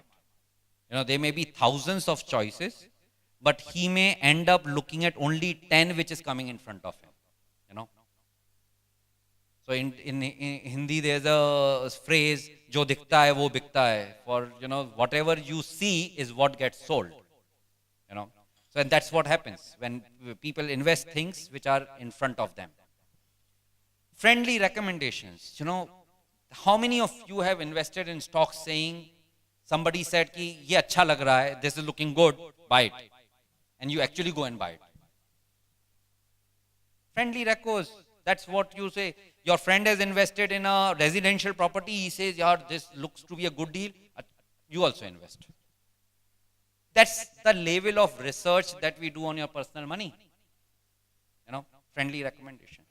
You have an asset class bias, and I can tell from people sitting in this room, you know, everybody will have a lopsided portfolio. Either you are heavy on equities, or you are heavy on fixed income, you are heavy on real estate. You just think about your portfolio in totality. Don't look at only DMAT portfolio or FD. Look at your portfolio in total wealth, you know, and consider it. You may be 80% into real estate, and you yourself say that real estate is not going to give you returns in the next 10 years, and you are not doing anything about it. Unstructured diversification is another thing. You will get a great proposal, and where you should be investing 50 lakh rupees, 5 million, and you invest 5 lakh, 500,000. You know, because you don't want to take risk. And what is happening as a result? You have, you know, so many investments in your portfolio, and which is that diversification is completely unstructured. It's not giving you any benefit. It's not increasing your returns or reducing your risk. You know, you have a perception of safety, but actually you may not be safe. Another very strange thing that we have, investors, when they are operating independently, they continue their losses. You know, let's say you buy a stock at $100 and it becomes $70 next month. How many of you will sell? You will all wait for 100 to come. You know, and you invested in 100 and next month it's become 200. How many of you will hold?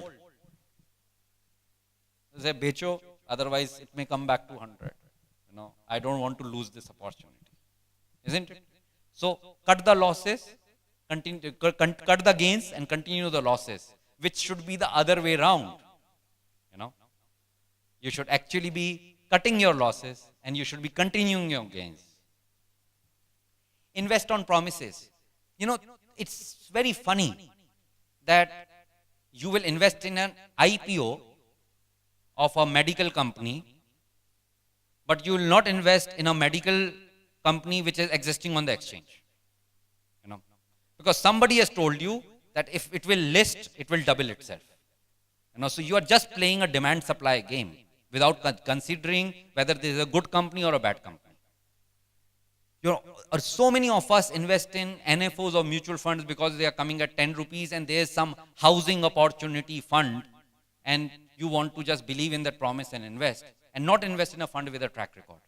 So investing on promises, somebody comes to you, a banker, and he says, this will generate 18% return, you will invest. But if the same guy said, sir, I am not sure, it may generate around 12 to 15%, in optimistic case, you will not invest. You know, so investing on promises becomes a habit of a general investor. And then driven by greed and fear.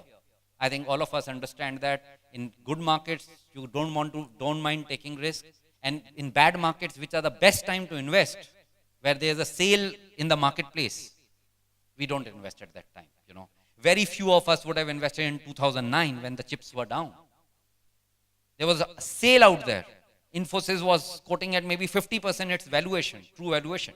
You know, In your case, if there was 250 crore was the true value of your business and it was suddenly available at 125, people should grab. But because they are driven by fear, they'll not grab at that time. You know. And the output of all this is, I talked about unconscious concentration, no clue on the total returns. And you know, let's talk of people sitting in the room.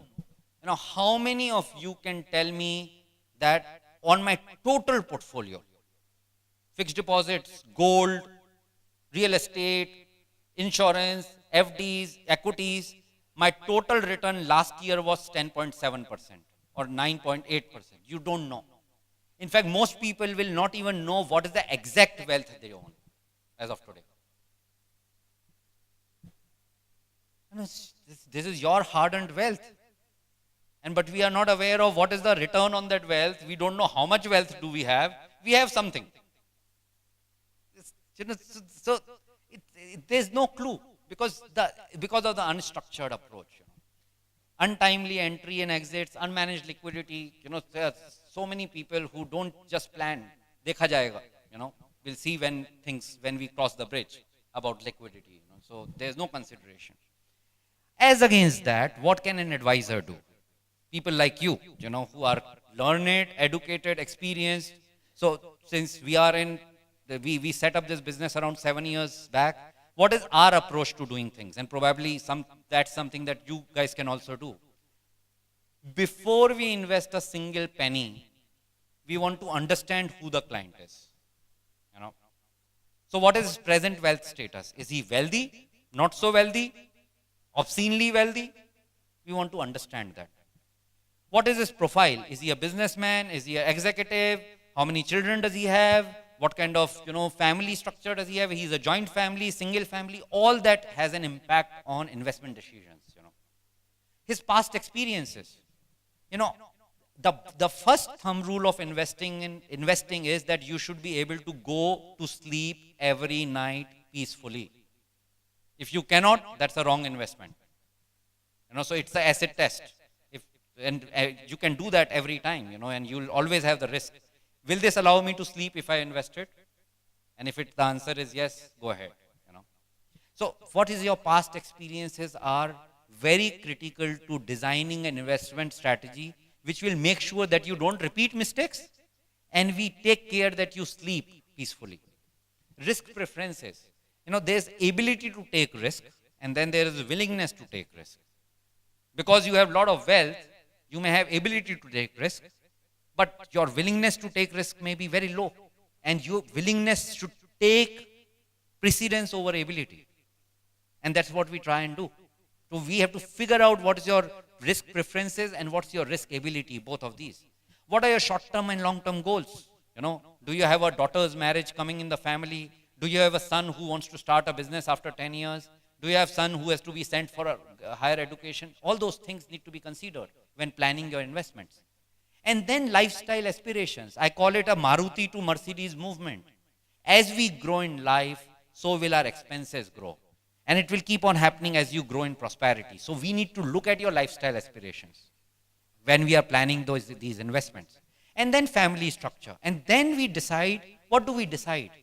We don't decide which asset class or which return. First of all, we look at what should I be targeting for this person in medium term, which is 5-7 years, in long term, which is 10 or 15 years.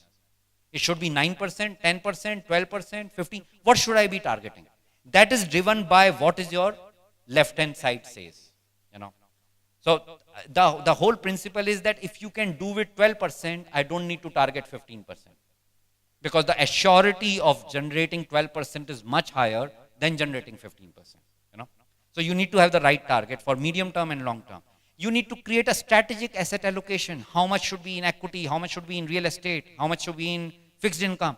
But be considerate about the short-term considerations. You know, let's say something happens to Mr. Modi and India is in a confused state. There are coalition government going to come for next 5 years. The valuations are going to be lower. You know, if that were to happen, your active asset allocation has to kick in. So I may be bullish on equities and I may have 60% allocation, strategic asset allocation, but the markets are not conducive to have that 60%. Reduce it to 30%. That is what an advisor can do for you.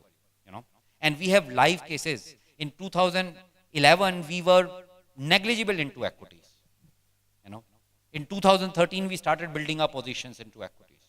So we look at interest rate markets, we look at global scenarios, macros, political things, you know, and then decide how and what various asset classes are looking like.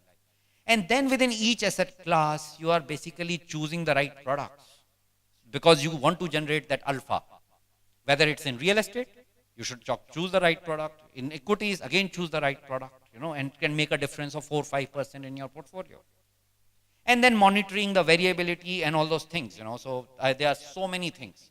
So this structured approach is what gives people comfort and brings in certainty of returns, you know. So none of our clients in the last 7 years have made a negative return, you know, and not all 7 years were good in equities. In 11-12 market was down by 10%. In 16-17 market was, 15-16 market was down by 10%. But all our investors have made positive returns because we have that structured approach to investing, you know, because we think that wealth has been earned by blood and sweat over long years. We should not be doing anything which is going to damage some portion of this wealth permanently. We have to be very, very careful, you know, and that is where the role of advisor comes. People like you are not advising the clients, and who's advising today? A relationship manager of a bank. You look at what his qualifications are. He's an MBA from a C grade business school. You know, he's C grade. He's earning a salary of 3 to 4 lakh rupees per annum. You know, that could be your daily income. He's 3 or 4 years of experience. And he comes and starts advising you or your clients. Does he have the capability? What is his total income in a year could be your daily income. He has not seen markets. He has not seen losses. He has not seen the pain of loss. You know, he has never lost money in his life. So he is least concerned about your well-being. What is he concerned about? He is concerned about, can I keep this job next year or not? And what is it dependent on? His target. So he is only interested in fulfilling his target when he is coming to you. And this is the situation not only in India, globally. I have seen private bankers robbing people. They are robbing people, rich investors. And rich investors have no choice. It's like the big four, you know. Private banking is dominated by 7-8 players, and they keep basically devouring anybody who's coming in, you know, who's a smart guy. And these people just rob. And people continue to get robbed, and they are happy with it. You know? And that's the same in India, you know. So HDFC Bank or ICICI or Citi, just understand how wealth management is working for those guys. The CEO says, we did 500 crores last year. This year we have to do 800 crores. You know. So CEO has said, that's gospel truth now. So 800 crores then get divided by how much in insurance, how much in mutual fund, how much in private equity. Now you can't get 800 crores by selling low income products. So your majority of the target has to constitute high income products. And it's logical. And this target is then passed to that RM who has no sense. So he thinks my bank is has people of wisdom, you know, all IIM and Oxford and Harvard and all that. Those guys will be intelligent enough to tell me that selling a traditional insurance policy is more beneficial to selling an open-ended equity fund. Because in insurance, traditional insurance policy, they'll make 70%. So if you put 1 crore, they'll make 70 lakhs. And in an insurance, in an open-ended mutual fund, he'll make 1%. That also 1 by 12 every year. So 1 crore means 1 lakh rupees. He's happy doing traditional because he thinks the bank has wisdom. You know? And in the process, your client basically keeps on accumulating bad eggs. You know, that's the reason why I think advisory has to become a serious or strategic portion of your business. You know? And I'm sure you will think about this. Now, let me come to my second. Am I running out of time? Yeah. Okay, so I'll take 10, 15 more minutes and then we can take some questions. Okay, one more slide. You know, what a difference of 2% can make in your wealth. Just imagine, okay? The role of advisor I am talking about. You know, you are not going to create magic. But if the client was earning 10% on his own, by good advice, you can make it 12%. If he's earning 12%, you can make it 14%. And what that 2% can create? If you started with 5 crores, in 30 years' time, at 6%, it will be 30 crores. You know, 6 times. At 8%, it will be 50 crores. 10 times. So your good advice can make a difference of 4 times in his wealth in 30 years. You know, a 10% can give him 87 crores. So instead of 6%, if he earned 10%, which is reasonable risk, he could be 3 times more than what his ultimate wealth status will be. And if you actually earned a 15% return on his wealth, which is possible by having good equity allocation and smart equity allocation, this 5 crore would have grown to 330 crores. Or a 5 million can become 330 million. You know, that is the power of compounding. And that is the power of good advice. So if you basically just take care of basics, that structured approach that I talked about, you can actually start making a difference of 1%, 2%, 3% in the client's wealth. You know, just transitioning their FDs into mutual fund can give you a 3% advantage. How many of your clients will be holding FDs in banks? And you pay 30% tax. And it's so funny. You put a 10 crore FD for 5 years. On 10 crore, you are earning, let's say, 8%, 80 lakh rupees. 80 lakh, you are paying 30% tax, 24 lakh. That money is not coming to you. You are paying that 24 lakh from your current income. Isn't it? Interest is on accrual basis, not on a realized basis. So you'll get your interest after 5 years. And you are paying from your income every year 24 lakh. You are not building the future value of the 24 lakh.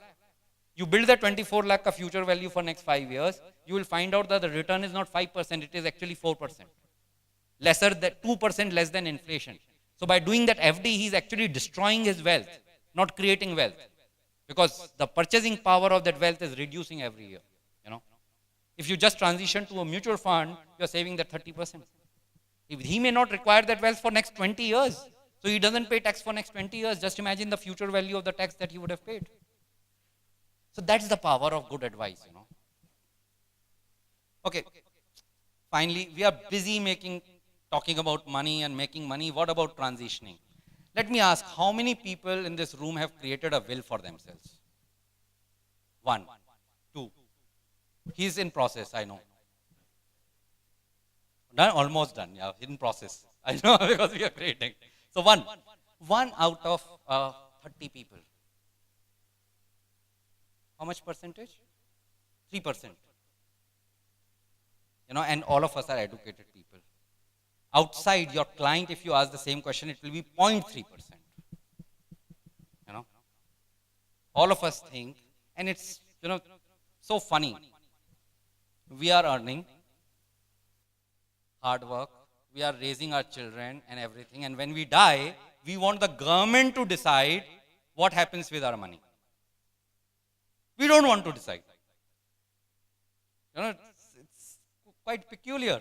You know, you have earned the money, you should decide who should get what. But that doesn't happen. 0.3% people, 3% in this room are deciding. 1%. Everybody else says that let the government decide. Modi ji will take care whether it's fair to give to my daughter or my son. So let's ponder for a moment. Let's understand. Do we know the laws of succession? How many people's wives here know that their mother-in-law is going to get 25% or 33% of her husband's wealth? You know what the law is? Your wife, your mother, and your children will get equal share of your wealth. So if you have 2 children, that means 25% has to go to your mother. That's the law. Does your wife know? The 25% is going to go to her mother-in-law, and from her, it will go to your brothers and sisters. Just go and tell her this. Next day she'll ask you to, force you to make a will. We are Indian families, what happens? Daughter gets married, she belongs to a different family now. She has a share now in your wealth. Her husband can force her to take that share from you, or from your sons and your wife. He can force. It can create so much discord when there could be none. You are the owner of the wealth. You have absolute right to decide whether you will get equal, your daughter will get equal or will get zero. You have the right. Why do you want to basically create a circumstance where there will be a dispute or a rift in the family? By not creating a document, simple document, which will cost a few $1,000s. Basically, you are putting crores of wealth at stake for that few ₹1,000, because you think I can live tomorrow. Parents of minors, what's the backup plan? All people say, I ask young people, "Arey, abhi kya karna hai wealth? Will bana ke. I am very young." So me and my wife are traveling in a car, and both car meets with an accident, and both of us gone. What happens to my child? Let me ask you, who will be the guardian of that child? Have you decided? Or have your client decided? It could be mother-in-law, it could be, father's side, mother's side, sisters of wife or sisters of husband. Who will be the guardian? And then what happens to the wealth? That guardian will get the signatory power to all your wealth. How are you protecting your child? What if this guy basically speculates and gambles away all that wealth before your child turns a major? Or he is of a guilty mind and transfers all this wealth to his assets, his whatever business interest. How do you control? Is there any way? Parents with children with special needs. There are so many. I'm sure each one of you in this room will know somebody whose child is autistic, or who may be paralyzed, or who may have some cerebral palsy or something. Both of you are gone. Who's going to take care of the child? And not child, for his entire life. You may have earned lots of wealth, but if that wealth cannot protect him or take care of him, what's the use of that wealth? And why? Because you don't want to create a succession plan right now. Joint families. What is the status of a widow? I know a lot of joint families. The moment husband dies, widow becomes second citizen in the family, because she is not earning anymore. Isn't it? Yeah? She's not. How do you take care of her? Isn't it your responsibility? Just because you are in joint family, you think your father will decide? Or your brothers will decide? Joint family business. People just don't want to talk about management succession, business succession, It's a very touchy subject. They buy a flat, it is in one daughter-in-law's name. They buy another flat, it is in mother's name. They buy a company, it is in some children. No structure. It's only tax planning. The chartered accountant says, do this, and they'll do it. Please tell your people, so all of us can actually guide these joint business families, that you are actually going to destroy your business in next 2 to 3 years. There is a very famous saying in English, shirt sleeves to shirt sleeves in 3 generations. What it means is that the grandfather was a pauper and he became a businessman. The father learned the art and grew that business. And the sons destroyed that business. And the grandsons were pauper again. Shirt sleeves to shirt sleeves in 3 generations. That's a very famous saying, and it can be proved. You take Birla Group, other than Aditya Birla. Everybody is that shirt sleeves to shirt sleeves. The next generation will not have any money, no reputation. They may have some money to live, but no reputation. There are so many. Somebody I was talking to, Dandekar. We are talking about ambassador, Narang family. there are so many factions that he was telling me, people ask me, which Narang faction, which family? You know, so the business, the families have created business, but there is no reputation. Nobody knows them anymore. So you can actually prevent all that by creating a family succession, a business succession, so that your joint family stays together, stays in harmony, and actually keeps growing that business, you know, year after year. And that's what so many global corporations have done. You look at about the Rockefeller Foundation, if some of you would not have searched the internet, you know. One guy made money. And that one guy has benefited generations to come and the humanity also. Rockefeller Foundation is the largest donor in the world. After now Bill Gates and Google, after they have, you know, kind of donated the entire wealth of theirs. It's one of the largest donors. You know.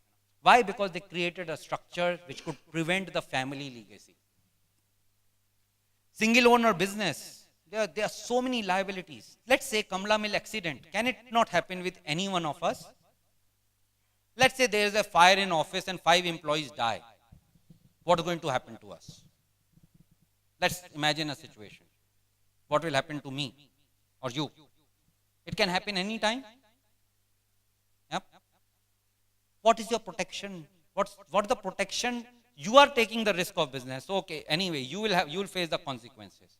But why your family? What is your protection against that risk?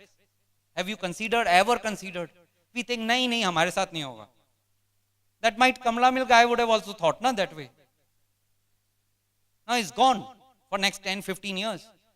Just forget about those restaurant owners. You think about that Kamla Mill owner. His also future is dark. And so much stress. You know. Why? Because you could not do a structure and ring fence some of your assets. So there's so many things. I'm just telling that, you know, people can keep delaying their succession planning for old age, and we think that, you know, we know when we die. We'll die in old age, so we can live for another 5-10 years without doing a succession plan. But it's not so. The sooner you do, the better it is. Why? Because you get a chance to amend and correct and review that plan multiple times over. Then when you are on a deathbed, you know, if you write a will right now, you can think and rethink for next 5, 10, 15 years and keep amending it. But if you have not created the will, where is the question of amending, you know? You're actually going to create problems for your family. I'm not covering the minute aspects here because the time was short, but, you know, there's so many things in the things. So what are the tools of succession? Let me just touch upon for a couple of minutes. A simple will can be sufficient for most of us. Okay? And we should do that definitely.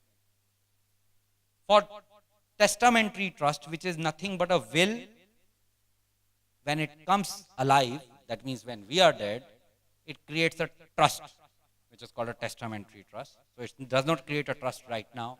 Is the next best structure when you're dealing with minor children, when you're dealing with children with disabilities, you can create a testamentary trust to protect them, you know, so that the money is not going to the guardian. You appoint the guardian in your will, and you create a trust. So money goes into the trust. So you are kind of separated the area of conflict, you know. So there is no conflicting interest. The guardian is different than the money.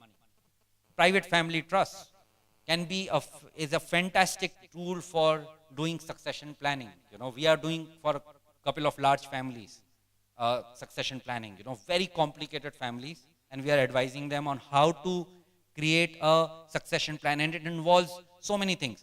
A trust structure. We are creating a family constitution. We are creating a governance structure for the family, employment policy, you know, who's going to be the shareholders. There's so many things, you know, and it could be this very, very specific to each individual, you know, and that's something that can be done. Business succession, again, you know, so today, one fellow is, you know, let's say the patriarch is running the business and he has a certain way. But unless you kind of create a business succession right now, the business will be in tatters after 10, 15 years when that guy is gone, because there's no nobody to succeed the philosophy or culture of that business. And then succession planning for large joint family businesses, which are a different area. I'm saying that there are solutions to every problem in succession planning. We should discuss those and figure out what's the best solution, But not doing succession planning is not an option. And the sooner people realize, the better it is for them. So that's it from my side. So thank you so much for hearing me patiently. I'll take any questions if you guys have. People don't know, my son doesn't know the status of my wealth.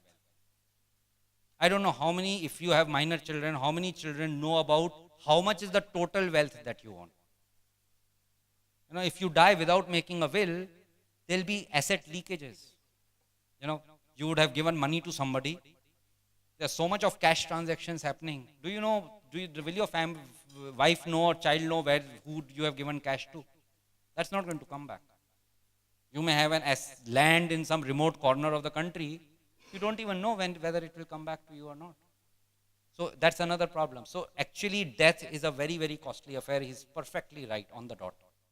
Earlier you spoke about the real estate investments in India, saying that in the future the growth might not be what it was in the past. So do you still feel the same about real estate investments in Tier 2 and Tier 3 cities, which is starting to pick up pace just now? Globally has kept pace with only inflation. Okay. And then over and above that, if there is a kind of migration of people into a certain area, okay, so that adds to the return. In a Tier 2 or Tier 3, migration is going to be very limited. Okay. Most people migrate to larger cities in hunt for jobs and all that, So the growth over long term, when you will see, it will be much lower. The second reason is you are coming out of a very huge rally in real estate. Prices in Mumbai are actually in effect higher than what they are in Manhattan, the costliest place on earth. Because in Mumbai you pay for 1,000 square feet and you get 500. In reality. That's the reality, isn't it? So the effective cost is very high. So like this is every cycle, every asset class has cycles because of demand and supply. The demand for real estate is far lower than the supply at the prices points which are there. So the real estate builders may continue to make money, but instead of making 40% money, they may make 15%. But the real estate prices will be much more gradual in their returns. I have one more question about this succession planning you're telling. The inheritance means that a lot of people are participants to it. But if there's been a family settlement, then you can. The real estate prices, the RERA Act that the government is proposing to introduce or has already. I'm sure it will. In Dharavi, you will create a Paris on paper. Isn't it? That's what's being sold. But Dharavi will remain a Dharavi. Today, after RERA, you will have to sell Dharavi, not Paris. So the price that you can extract from a customer will be lower. You could put any material inside that wall and get away with it. Where was the regulation? So with RERA, the material cost will go up because what you are promising, you have to deliver. And then builders were using money, robbing Peter to pay Paul. That was what was going on. You take money for this project, launch one so that you can complete an incompleted project. That's not going to be the case. So the returns are going to be lesser. Builders will become more reasonable. Quality will go up. So the overall demand is going to pick up for housing. But the price appreciation is going to be very modest. I have one question, what is the ideal allocation of portfolio? I know, this is not a perfect answer. There cannot be a perfect answer for this. But what kind of asset allocation should be there for an individual in an ideal scenario? And at what point of time one can decide that this is the right time when someone should quit from that particular asset allocation to generate the returns? Because what you had shown, or what normally people do some kind of analysis, they always look into the past. Past is something, that can be evaluated in many manners, but future no one is aware of. So there was a point when gold prices were rising like anything. That was the right time for gold after so many years. Now there is a dead stock on that part. Same way for real estate. Now it is for equity. So what is the right time and how one can come to know? So in short, there are two questions. One is the ideal allocation of a portfolio among various And what asset is the right class, time? and what is the right time? What I believe, okay, everybody will have different views in these things, okay, because wealth management is like that, iterative process, nothing is perfect.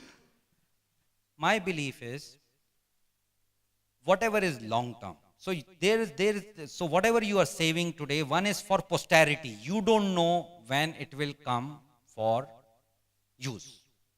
So it could be 10 years down the line, it could be 20 years down the line.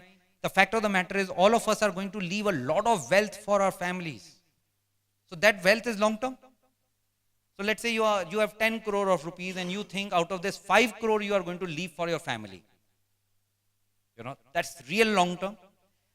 Out of that long term wealth, 70% should be in equities. You know, why? Because equity is the only asset class historically and globally. I'm talking about last 200 years. And globally, not India, which has given the maximum returns. Okay. So 70% has to be there. And second reason is that while it is long term, you are living today. If you want to use that money, it should be available to you. You know, so those are the two reasons. So decide what is long term for yourself, and it will be different answers for different people. And out of that, 70% should go into equities.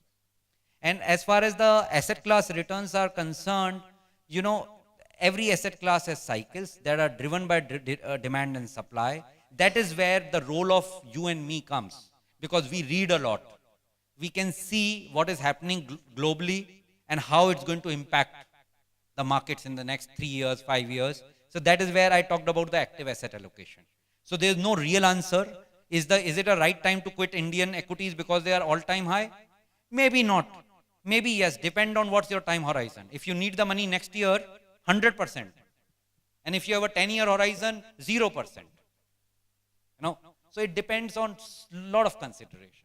Yeah, so what is the right time to enter? That's where we guys have to play the role, you know, depends on the markets. As well as succession planning. I think that trust is the common factor for, to take this practice forward. That's right. And members sitting here, I think nobody can else be more trusted, than the CH. Correct. Right. They are the insider. They are family insider. They are the family, extended family kind of people, Yeah. And you know that, as I mentioned in the morning, that, the audit and tax practice is shrinking, and therefore we need to have more avenues for growth. So what is your precise advice to our fraternity, our members, as to how, if they decide to get into this practice, which is, I think, just is a low-hanging fruit, if they want to pick up, they can. So what is that you suggest that how they can start and how, and how the beginning can be made? No, I say wealth management is a social service. You know, it's a social service because you are preventing from that guy to get cheated and robbed of his hard-earned wealth. It's a social service, you know, and so if you think you have the capability, if you think you have the expertise, and if you think you have the welfare of your client in your mind, then all of you should be doing this financial advice, this wealth advice. If you say, I'm a chartered accountant, I don't want to look at your investment assets, I think then you are doing only 20% of the job. Because, when, he was speaking about people migrating towards advice, you don't know the power of artificial intelligence. Actually, you will not need a single article in 5 years' time to do an audit. So what takes 1 month could actually be done in 2 days' time. Because everything will be on electronic mode. Every receipt, every payment, every transaction will be in electronic mode, and it can be mapped automatically. You don't need. Maybe 10 years down the line, government will say chartered accountants are not needed. The balance sheet can be signed electronically. That's the age that we are getting into. Today you may smirk or smile or amuse. You know, Kodak is today dead. So, you know, you guys, so from both the perspective, from your profession's perspective and from the welfare of your client's perspective, you need to basically be getting into this space. And probably, maybe today you may not have the expertise to do that. You know, so it requires years of training. So today I'm fortunate that I have actually seen 3 market crashes. I have seen my wealth getting eroded twice completely. I'm not talking about 10, 20%. I'm talking about 100% erosion of my wealth. And I have worked in an environment where I have looked at things globally. You know, as the head of strategy for Birla Sun Life Mutual Fund, I joined that fund when it was 500 crores and left when it was 1.5 lakh crore. Every scheme that has been launched by Birla, I have done that. You know, so when I launched, when I assumed that role, there were only 7 funds. When I left, there were 44. I did 2 acquisitions for them. I have run a broking business. So I have seen so many things. So probably that basically gives me that experience to manage the wealth of clients safely, properly, you know. So maybe we can help you. You know, today as Creston partners, we can actually get into strategic partnerships where your clients can be managed in a world-class manner. I'm not talking about best in India. The practices that Ladder Up Wealth today has are best in the world. You know, the philosophies, the processes that we have created. We are a small organization, very insignificant, honestly. You know, but even when we took the first rupee, we made sure that there's a structure in place and there's a philosophy in place. You know, we have, and I can bet, you know, the things that we do, probably 3 or 4 people in this country will be doing. And I don't know the names of those 3 or 4 people, you know. So, you know, just think, okay, I have my values, there are 3 values that we talk about. That's there on our website. Integrity, transparency, and competence. These are the 3 things that are required in your business. That are the 3 things that are required in my business. You may be a man of high integrity, but if you are a bad chartered accountant, should your client hire you? You may have the best competence, but if you deliver Satyam,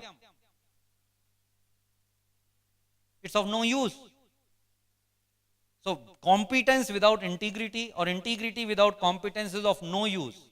And then there's this transparency. You talk what you mean. You mean what you talk. You tell about the risks honestly. You talk about the returns honestly. You know, so if you have a mixture of these 3 things, then you can become a good wealth manager, you know. So not everybody has these 3 things in equal mix. You may have high integrity, but you may not have competence. You may have competence. So we can actually help you in terms of giving your clients those world-class solutions which will protect their wealth and which will make sure that their wealth is earning year after year, you know. And the best thing is they are not falling into investment traps. So I think I can assure you of that. For deciding the long-term goals, long-term risk, you know. Yes, that's the art. For that you need to, I can do the operation. How will you do that operation? Only he knows. So wealth management is an art and a science. Okay, and it comes after years of practice.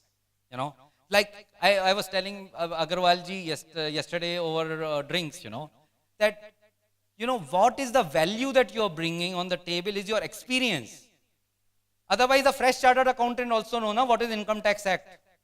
But can he basically have the same practice as Mr. Agrawal? No.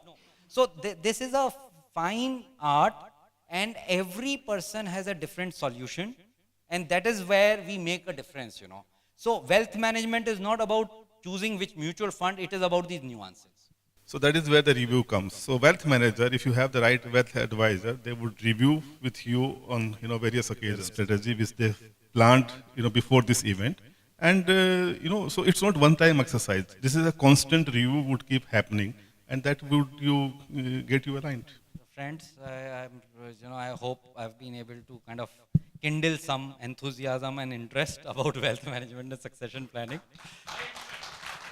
Thank you so much, Raghavendranath. May I invite Vinay Triti of OP Rati and Company to present a memento to Raghavendranath. Thank you. Thank you. Years of experience in business process outsourcing. I would invite Sushanta to come over. Thank you, Ganesh. Thank you, Kristen, for welcoming me over here, for delivering, or rather, sharing my experience in outsourcing. Ganesh told about my experience in Accenture and AOL. I would start it with, prior to Accenture or AOL, I was with a very small startup BPO company where I learned the tricks of how to start a BPO and how to manage it. Maybe that is what, apart from that experience with what I learned in Accenture, is something which I'm going to share with all of you. So before I start the presentation, the initial phases will be with some figures, and then I'm going to take you through the outsourcing process. So here is a summary of the figures as far as outsourcing industry is concerned. We have a CAGR growth of around 11.1%, which is from $74 billion to $155 billion.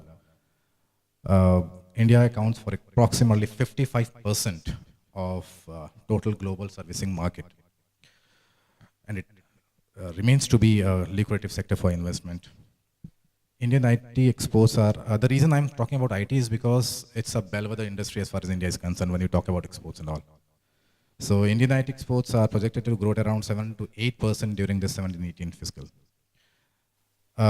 India's IT industry contributed around 7.75% to the country's GDP.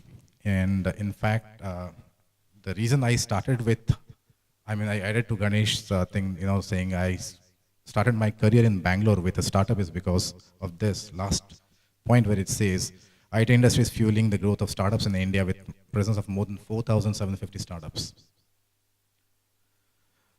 Now, let's understand what is the advantage India gives. We have growing demand of exports, and new verticals are getting added, wherein you have different services coming into the stream of exports and all. We have, somebody was talking about urban infrastructure, which adds up to our employment potential. We have educated crowd coming in, which adds to the advantages that you can have in India. We have an expanding economy which propels the growth in local demand as well. So when I'm talking about outsourcing, I started with international outsourcing, and then I moved into domestic outsourcing as well. So it's not about, when you talk about outsourcing, it can only be between, outside of India and me providing the services from India. It can also be services which I can ask a company or a client in India to give the task over to me. We all know that Indian IT firms have delivery centers across the world, and IT and ITS industry is well diversified across verticals such as BFSI, telecom, and retail. There is an increasing strategic alliance between domestic and international players to deliver solutions across the growth, which we can understand from Kirsten and all other Indian firms over here. There has been a competitive advantage of around 60 to 70% that firms in India can provide to any company from outside India when you talk about a sourcing or cost. India is a preferred destination for IT and ITS in the world, and it continues to be a leader in the global sourcing market with around 55% of the market share. Indian IT industry has saved around $200 billion to its clients in the last 5 years. And the last of all is the continuous policy support from successive government in India. We have tax exemption of around 3 years and a block of 7 years to startups under Startup India program. We have more a liberal system for raising global capital, funding for seed capital, and growth and ease of doing business. And because of all of which, cumulative FDI inflow in computer software and hardware was around 27.72 billion from April 2000 to September 2017. This is interesting because this actually shows how it has evolved in India, and I have been part of this particular evolution as well. Now we see pre-1995 when the US-based companies started coming to India on the basis of low cost and skilled talent, which then metamorphosed into 95 to 2000 period when R&D centers started being set up in India. And in the 2000-2005 period, we had firms in India growing in terms of their size.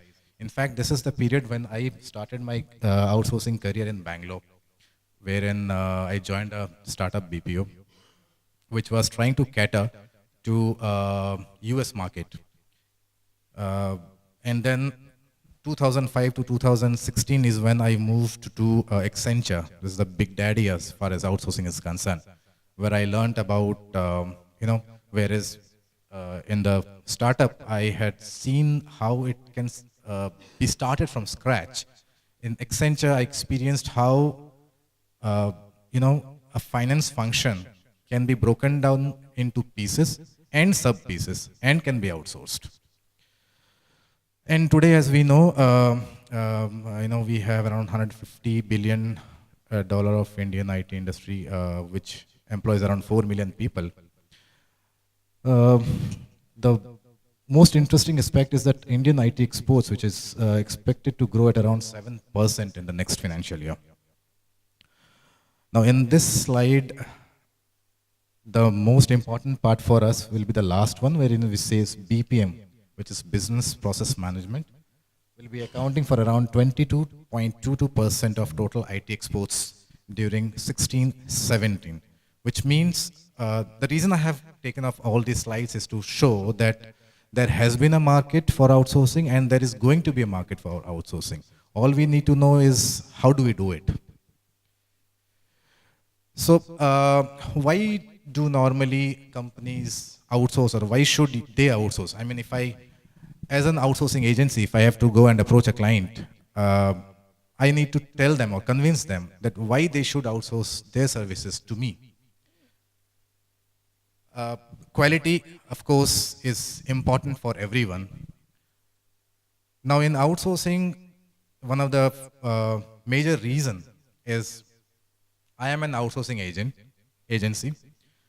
My team does whatever it does, day in, day out, because of which they have become an expert in whatever they do. Now, there is a businessman who is running, let's say, for example, software license development. Now, he knows his business, I know my business. So, since my team has been doing something which we do day in, day out, and I take out the accounting function from him, it is possible for me to improve upon the quality of reporting, or I would be in a position where I can give him a better service than an in-house accountant if you would have gone for hiring of a person. Outsourcing does foster innovation. Again, it continues with this first point. Now, as I said, since I and my team will be doing same work day in, day out, we can't be doing the same thing in the same way every day. We need to keep thinking as to, like if I'm doing it, let's say in 10 hours today, this should be, done in maybe 5 years tomorrow, 2 hours next day. That's how things happen. So obviously that means that I will be thinking across innovations in which, innovative measures in which it can be, the timing can be reduced. Similarly, because the client has given the non-core activities to me, he can concentrate only on his core activities. And the way I have innovated in the non-core activity, he can innovate in his core activities. As non-core activities are outsourced, the client has got agility and the flexibility to respond to market quickly and in a very fast manner. Now this is the most pertinent reason why outsourcing actually started. Reduction of cost. So in the previous slides, we mentioned like, pre-95 stages when US companies started coming to India for outsourcing, it was majorly because of cost factor. Now cost reduction actually happens at two levels. One is because you as a client, as a businessman, you will not be investing money in a non-core activity. You are hiving it off and giving it to somebody. So you save your investment over there. The second level where the cost reduction happens is at a cheaper cost that the outsourcing agency can give it to you. The reason being, as an outsourcing agency, we will be handling multiple clients. And resources will be shared over a number of clients, because of which my cost that I will be charging to the the client will be much lesser compared to if you would have hired an in-house guy. And last but not the least will be the focus on core activities. So as a business, if it has to grow, it has to concentrate on what its core activity is and start hiving off whatever is non-core activities. So once it does it, obviously it's going to grow. We are all from finance functions, and we know what all the functions are there as far as accounting and finance is concerned. Now from accounting and finance perspective, all these processes which we are going to list down over here can be outsourced individually or can be outsourced in group. In fact, these services or categories can be further subdivided and outsourced again individually as well as in group. Now let's go through one by one. So we have accounts payable, wherein we do vendor management, negotiations. So one of the things which I remember from negotiation and all, is we had this client over in Bangalore who had asked us for a complete finance and accounting outsourcing. And now he had called us to, accompany him for a business meeting with one of his vendor. Now he was a highly technical guy. He was very good as far as his product is concerned. Unfortunately, he was not aware of the costs which were involved in, generating his product. So prior to going for this meeting, we had called for all those documents from the vendor as to, what the pricing point would be. And we had done a comparison between what the market should say, what the market price is, and what the cost basically is for my client, and what is being suggested by the vendor. When we put up the report in front of the management, the guy was like, man, I was not even thinking through this. This is the first time, I'm looking like on a figure. I never knew that if I have to go and talk to a vendor, I should be looking at all these points. So there are, as I was trying to tell, that each of these functionalities in finance can be broken down and can be outsourced. Each and every factor we, are there where we can play a role and we can help out our clients. Accounts receivable is one more functionality where we can divide it into subgroups. In fact, we should know, as after GST having come in, as chartered accountants, we would know that without GSTN number or without the address details or place of supply detail for a customer, how difficult it is for us to upload GSTR 1.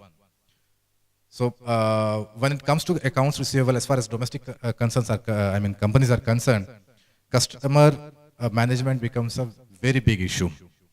In fact, with GST, it opened up a kind of a market for us, wherein people started asking us to come and manage their customer base itself. So we had 3 people, sitting in our office and taking up the entire customer database of our clients, calling up each and every one and just trying to get those data. So it was an exercise wherein, of course, it was forced by regulatory compliances issues. But I believe, if that can be done, and then each and everything, each and every function can be outsourced.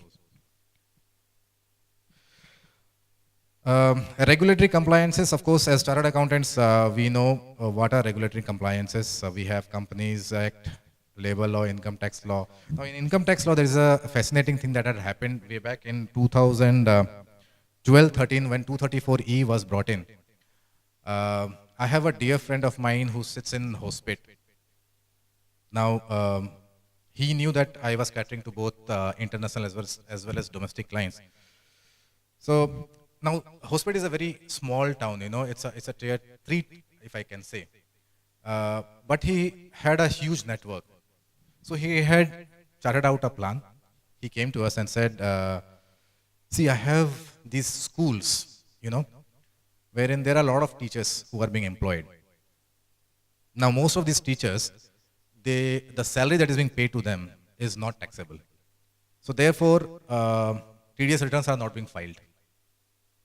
But because 234E has come, returns have to be filed. So how do, what is the best way of going and capturing the market? So he came to our office, we sat down, we understood, we actually use a software for filing of returns.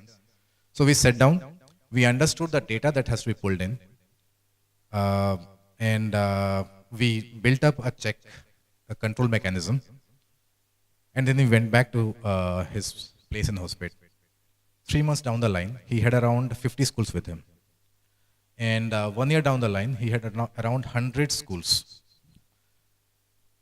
The advantage of this, one way he has reached out to the market, taken up those 100 schools with him. Now the secondary thing that happened, is one of the teacher, her husband was a contractor, and he was well known to one of the mining guy. So that business also came in. So he was, I had a pretty good discussion with him wherein he said, see, I was thinking only from getting this business of school, only from TDS filing perspective. But having discussed all this and having given the services, multiple businesses have started coming in. So outsourcing is something, like you can take one function or a sub-function and take it as a stepping stone to grow your business. You can then go and take in the entire accounting functions, in fact. Payroll management. This is something which very close to my heart because in Accenture, we basically I was handling payroll management. In fact, in 2005-06, in Bangalore, Accenture had set up a payroll delivery center, and I was hired to lead a team of around 20 people. Now, when we talk about payroll, normally we feel like it's going to be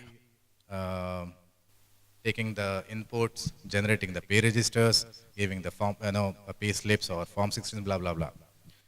But when I went to Accenture, the task which we started doing for the first 3 months was only to do data entry of new hires. It had got nothing to do with payroll as I knew or as we know. And that is when I understood that any function can be further subdivided and can be outsourced. So for 3 months, we did kind of data entry only for new hires, and then it went into attendance for new hires and for other employees. And then it came into generation of the pay registers. So even in domestic market, payroll management combined with accounting is a huge ask basically for medium-sized industry companies. Specifically in market like Bangalore, we have mostly software companies who are whose cost breakup would be around 80% payroll. So their intention is, apart from accounting outsourcing, they would want somebody who can understand the payroll functionality and be human towards their employees, to understand what their requirements of employees is, and then cater to those requirements accordingly. So in fact, for us, payroll was the starting point to get into the domestic outsourcing market in Bangalore. Similarly, we have FA management where you can maintain the FA register for the client, do the capitalization, depreciation. In around 14-15, we were in fact called upon to do only an FA tagging for whatever assets were there in the company. And we in fact were doing their payroll. It's surprising that we were only doing payroll, but they knew that we are chartered accountants. And they had this function of tagging to be done, and they called us upon. Other functions which can be outsourced, is budgeting, forecasting, cash or fund flow management, financial planning, management reporting. So any of these functions, as I was mentioning, can be outsourced as a whole, or it can be broken down into pieces and outsourced individually. Now, having understood the functionalities of finance which can be outsourced, let's understand the stages through which we approach. So in the initial stages, basically, we try to get the basic information about the client who has approached us or whom we need to approach to get business. Now, in the first initial stage, we try to understand the industry the company is into, the kind of business they do in, the number of employees they have, and any plan for any headcount increase. Then you have to understand whether there is a distinction between the management and the owners. These things are important because, many times what happens when we are going for outsourcing, maybe in our head we are thinking that we will only do accounting, data entry and give them some report and come back. But many times there might be some requirements from the client side which we have to understand very clearly. Many times what has happened is there has been a distinction between management and the owners, and owners have got a specific requirement from outsourcing agency to report on any kind of financial misdemeanor by the management. So when we are understanding all these things, we also need to understand what are the specific requirements that the company has, and each and every level of those management has. Once having got all the information about the company, we just need to do a small due diligence wherein we try to understand whether the client per se is going to be a good fit in our clientele, meaning our, it fits into our culture. Basically, if an outsourcing agency believes in maintaining a clean record, let's say for example, in our firm, we say, if you want to do business, then we want all the documents to be pakka. Everything should be there.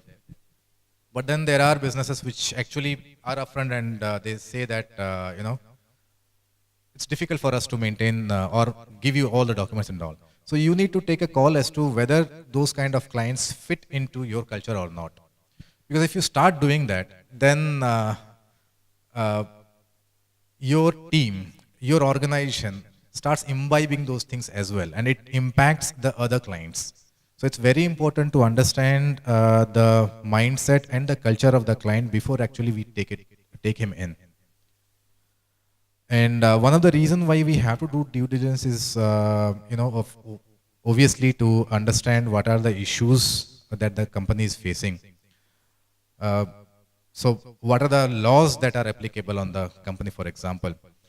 Now, let's say, for example, we go to a client.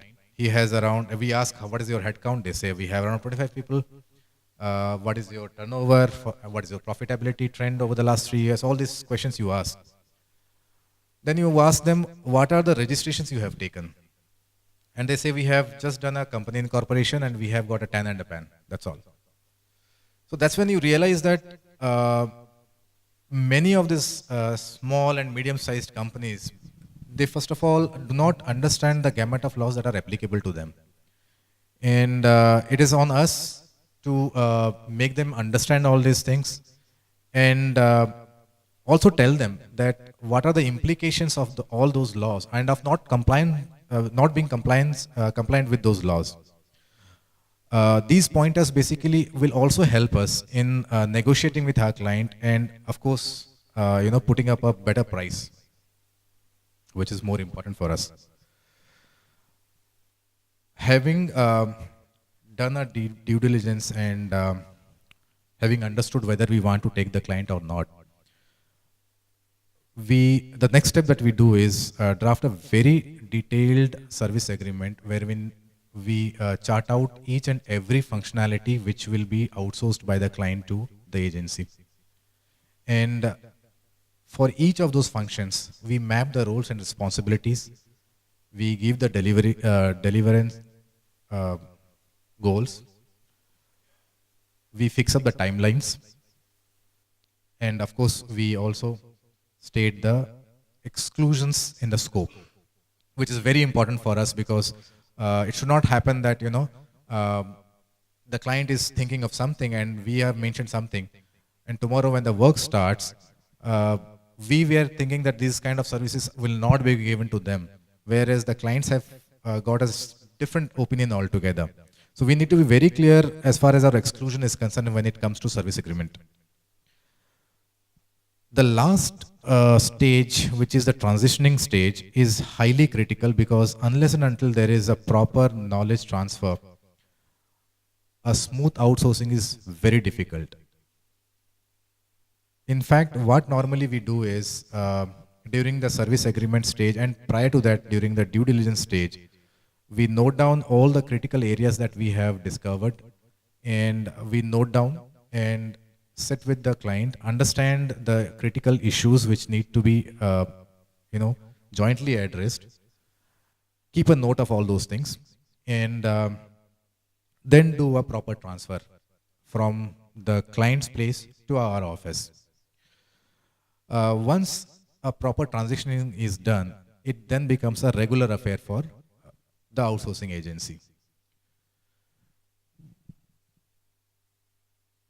This challenges are something which an outsourcing agency will be going through. Many people are talking about automation. We say that there are softwares like SMACC, auto entry, etc., which basically do auto entry of vouchers, of invoices. So it's like if you just take a snap of a bill and post it into the portal, it will automatically read the fields and post journal entries for it. In fact, these softwares they use the artificial intelligence to an extent where they keep getting better and better in posting the journals. So many of us, we start thinking, if automation has come in, then where is the question for me to do accounting? Now we need to understand that automation just takes out the data entry part out of the equation. It does not mean that the entire accounting or finance functionality or the sub-functionalities cannot be outsourced just because automation has happened. As an outsourcing agency, what we can do, is we can use these technologies. We have to adapt ourselves to these technologies. We have to use this to ensure that the routine tasks are getting done by the technologies, whereas we have the time for further analysis and giving a better report to our clients.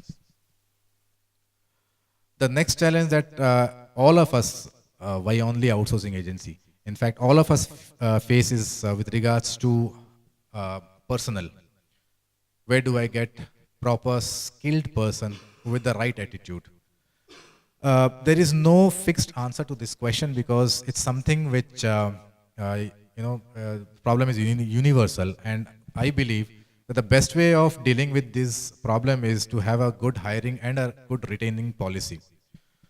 And of course, we have to have a training schedule built up so that people are trained, proper skill sets are driven into them, so that outsourcing is not it does not fail.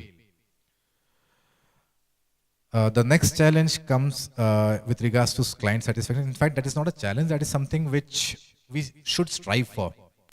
But the reason I have mentioned it in challenge is because many times what happened, as I was mentioning in the slide with regards to service agreement, when you approach a client, the client might be thinking that I am going to give him everything.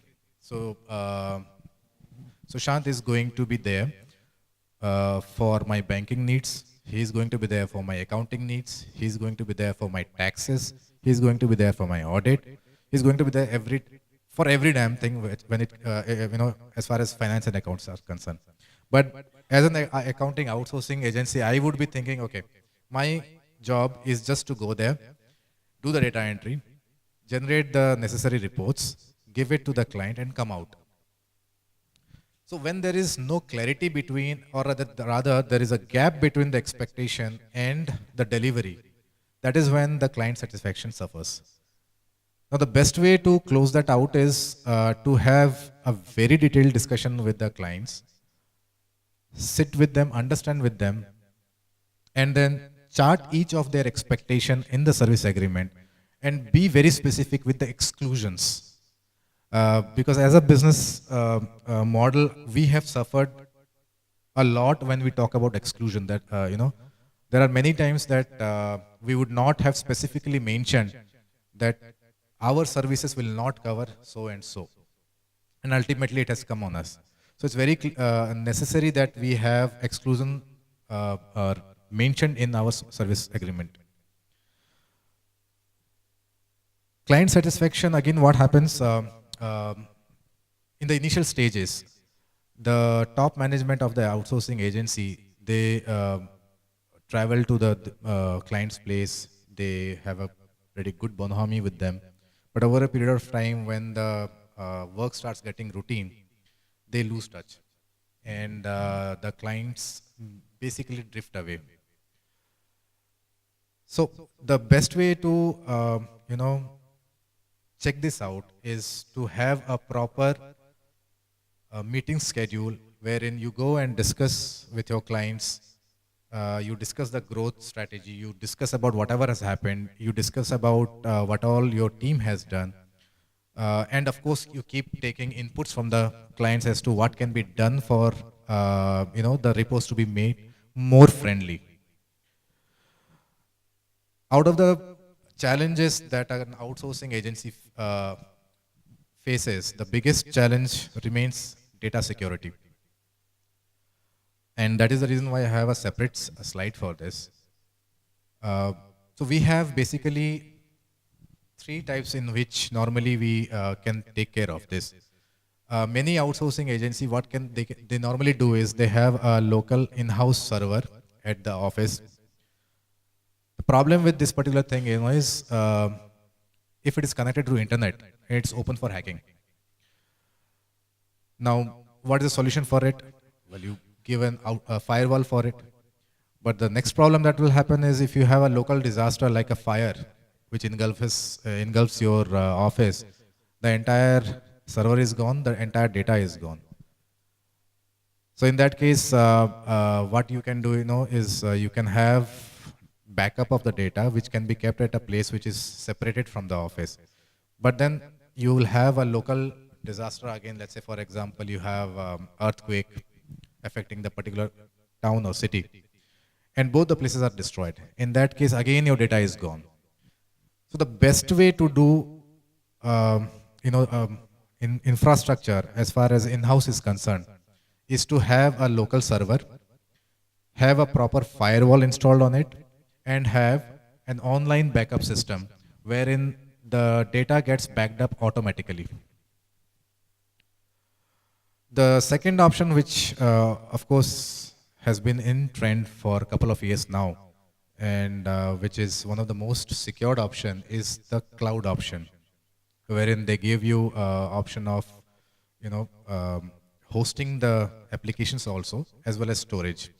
So you have, you and your team can access the cloud, as well as the client can also access the same thing.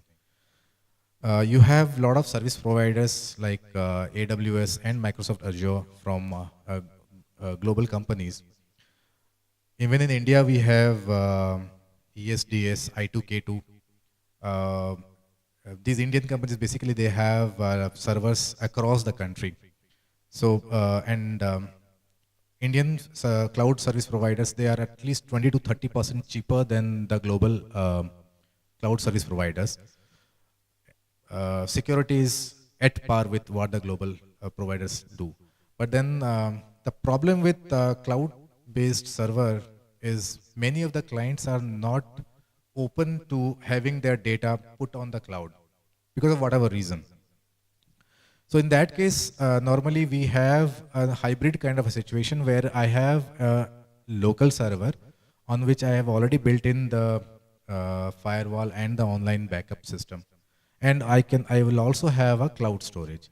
So it's a multiple kind of infrastructure that we can have, wherein I can cater to those clients who are okay with their data being put on the cloud, and also I can cater to those guys who can actually, who don't want their data to be on cloud. Apart from the basic infrastructure, as far as the office is concerned, you need to have certain basic rules set up in the office. So the first thing that we normally say is none of the client work has to be done on the local server or the local machine of the employees, of our staff. Of course, we understand why it is, because if I have a server which is accessible by the client, whereas my guy is working on the local machines, anything can happen. So it's a first rule which normally everyone has to employ. The second option is with regards to a clear policy on folder management. The third rule will be no external drives that can be used by the staff. User access rights need to be set, and internet usage should be controlled and monitored very, very strictly. So this is with regards to a broad aspect of normally what outsourcing is about when it comes from accounting and finance perspective, and the challenges that we face. There are certain things which I wanted to actually share with you. Basically, it's an experience, when we started from my career from the startup BPO. This is a question which was asked yesterday in our meeting. Somebody asked me as to how do you set up a BPO.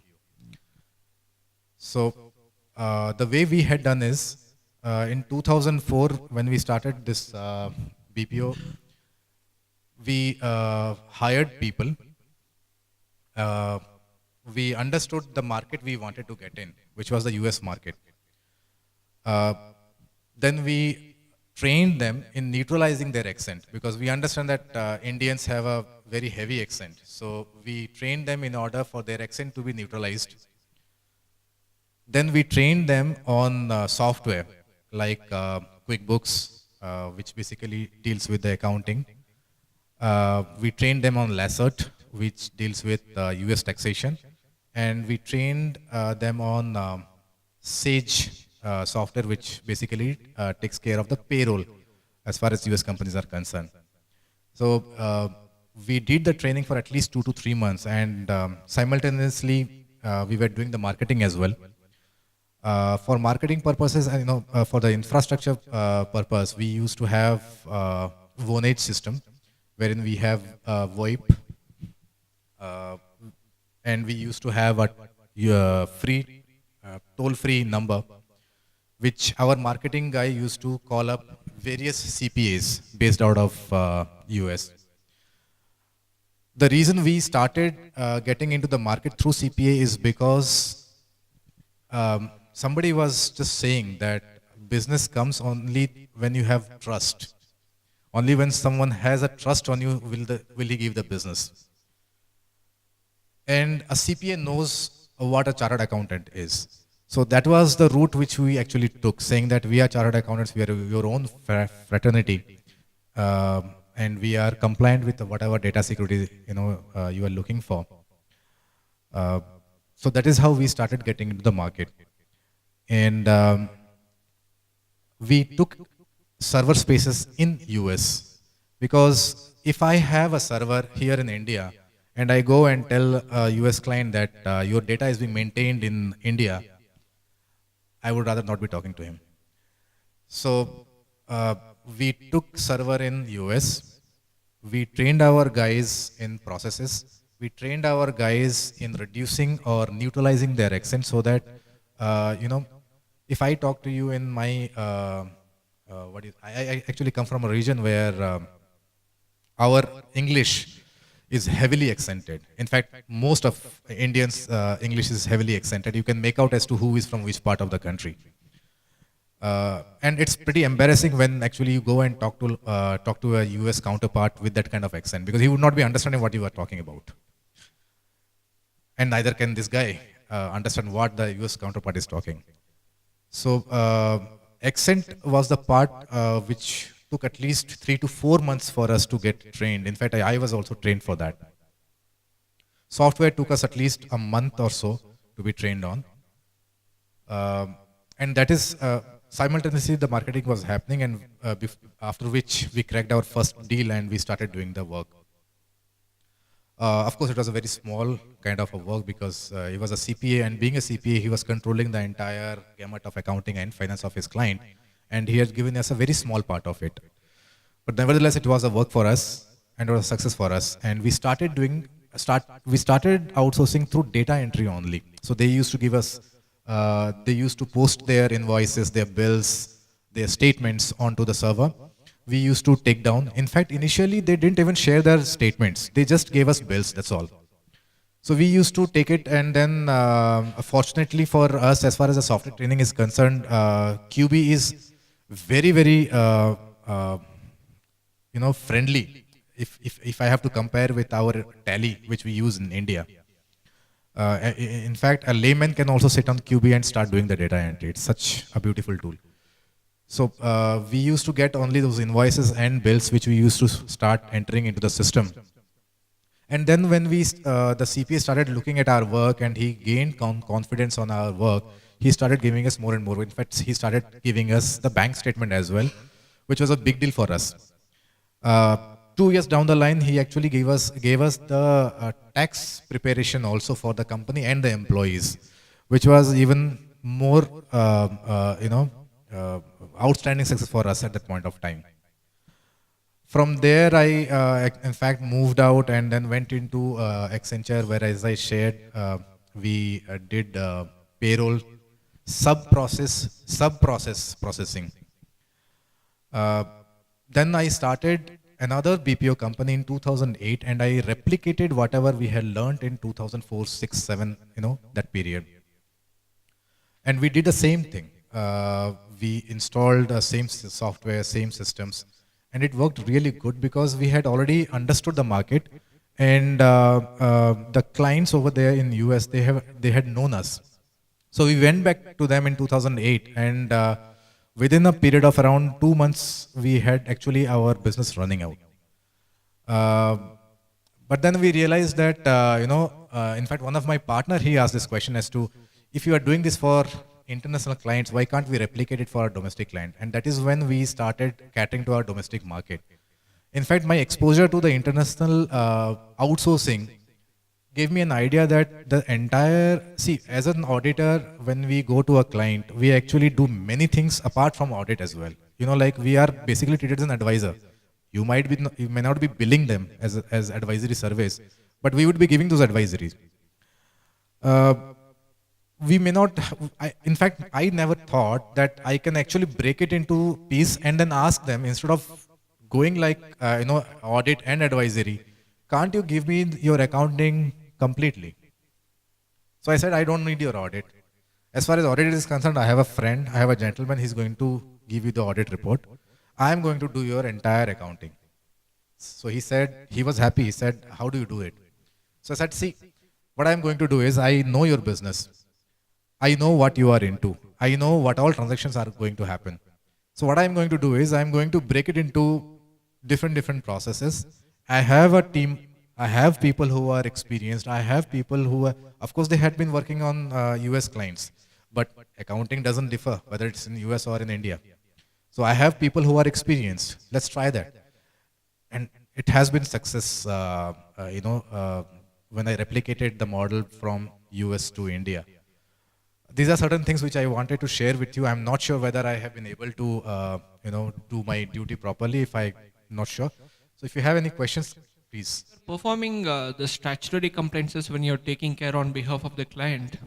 In India, statutory compliances come with its own inherent challenges. Correct, absolutely. So then what happens is that, you take that risk on your head. Absolutely. And the client is happy to pass on that risk to you. So how do you handle that risk? That is one question. Okay.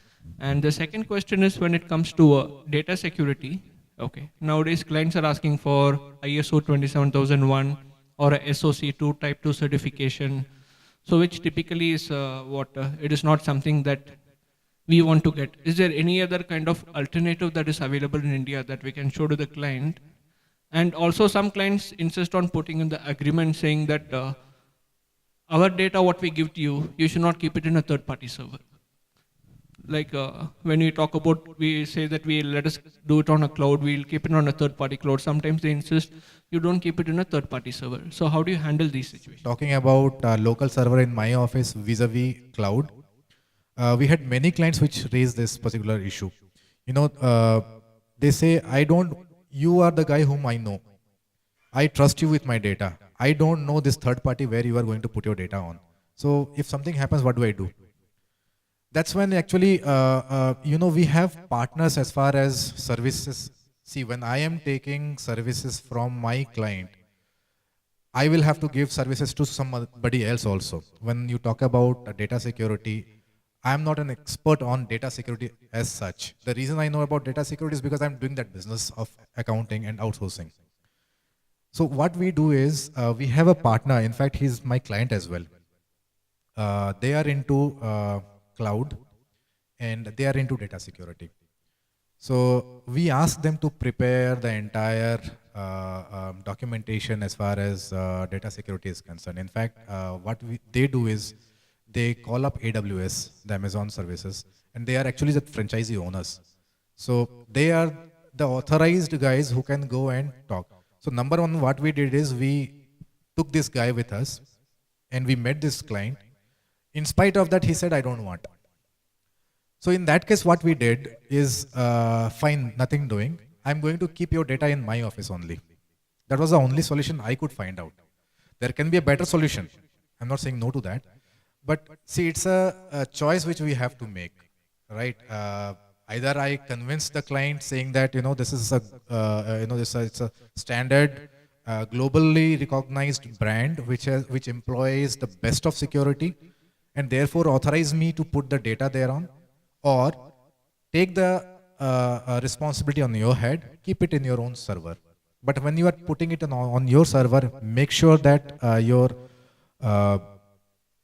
overall security, your overall infrastructure security is very, very complete. The first question you had asked me was on, see, handling of compliance. In fact, I look at it as an opportunity. Because when GST came in, most of my friends who are also in outsourcing, we kept on saying that life is screwed. 17th, 18th, 19th, all of us are in our offices till 12 o'clock night. The website is just showing us that round signal, nothing happening. And then 19th night, you get a message saying that it has been postponed. So fortunately, my family doesn't stay with me. But other friends, they have their wives and their kids. They keep complaining every time you are doing this. For the last 2-3 months, every time from 15th to 20th, you keep saying that I'm coming late. So what we normally did, is we sat with each of our client. In fact, July and August is the period where even I suffered. We sat with our clients, we made them understand what the process of GST is going to be and how it is critical and why it is a problematic area for us. Then what we did, we preponed everything out. So if I have to load a data on 15th, I would be loading the data on 9th. Now this is, I'm talking only from one aspect of GST.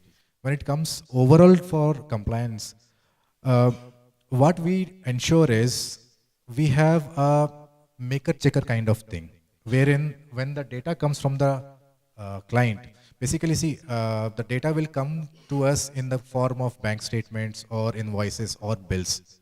This will be entered into by a ground level guy. He may have done it properly, he may not have done properly. So I have one more guy who will be doing a complete review of these transactions. And then once the month is over, you export the entire data and then double check on whatever has happened, right? So if you have, to take our domestic law, you have TDS, you have income tax, you have GST. So you just check on each of those things and ensure that things are not going wrong. That's how we have been doing things.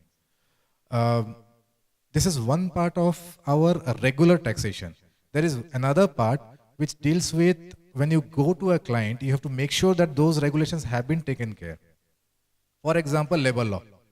Now, most of us, we actually don't deal with it. And in fact, I also have outsourced labor laws to our associate parties. But then we should be aware of what are the most basic provisions which I need to go and talk to my client so that they are also aware.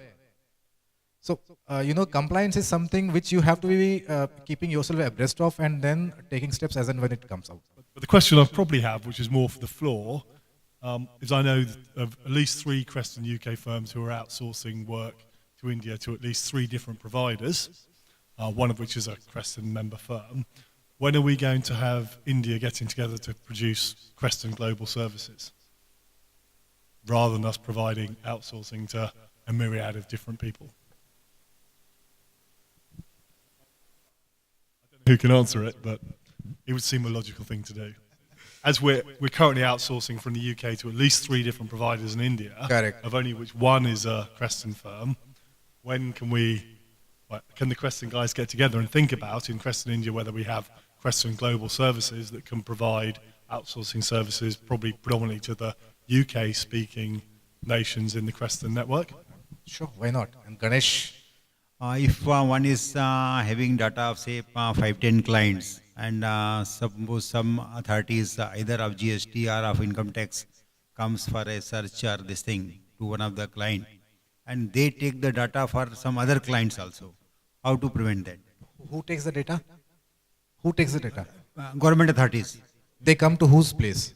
To the server, service provider. Acha, BPO okay. provider. Okay, yeah. okay, Yeah, yeah. okay. So let's say, for example, the department guys come to our office and say that I want access to your data. I can't say no to him because he has got the document to check.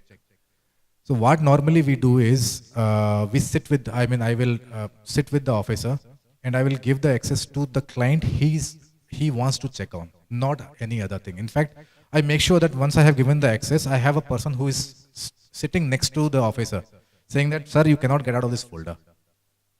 That's how I have been doing. And it actually has happened only once. How you can't say that I can't save this data because they would have suspicion that this data has relevance to their action. Correct. And therefore you can't say them no. So how do you protect your client from the access of this data? Okay. I'll have to think about that. But the way I feel it can be done, is if I am raided, it's my business income and expenditure they are asking for. So with that regards, you are saying they would want an access to my clients. See, all I can say is I will give the access to my data only. I would rather not say, I'm not sure about that, to be very frank. By default, we are giving all the services. So why not compartmentalize it and then utilize it? Cases where we are handling the outsourced accounts. This client had a notice from the ESI department. And the client is not We are registered and nil returns are filed. There is no liability under ESI. Salaries are high. So through that notice, they asked for all vendor agreements, copies of all vendor agreements. So we were wondering why we should give these vendor agreements. And then went back and forth. And then he said, Madam, just give a declaration that we don't have any outsourced vendors for security or something like that. So we gave the declaration, but they were pushing really hard to see whether we would give the vendor agreements. Just to, like he said, to get access to other client data database, through yes. us. See, when there was absolutely no ESI liability at all. Correct. Whenever our client gets a notice, we actually run to the department's office. To be very frank, we try to avoid the department guys coming to our office as much as possible. That's the best thing we can do. You know, if they come into your office, it's very difficult actually to manage. Name of the party To which they have got exactly. Even if they come to your premises, Yes. you are allowed to give your books of accounts, not Not your the client's parties, books of accounts. yes. If they ask you, you can resist as per the law, and you need not give that part of the documents unless you give a separate warrant Warrant, correct. as per the law.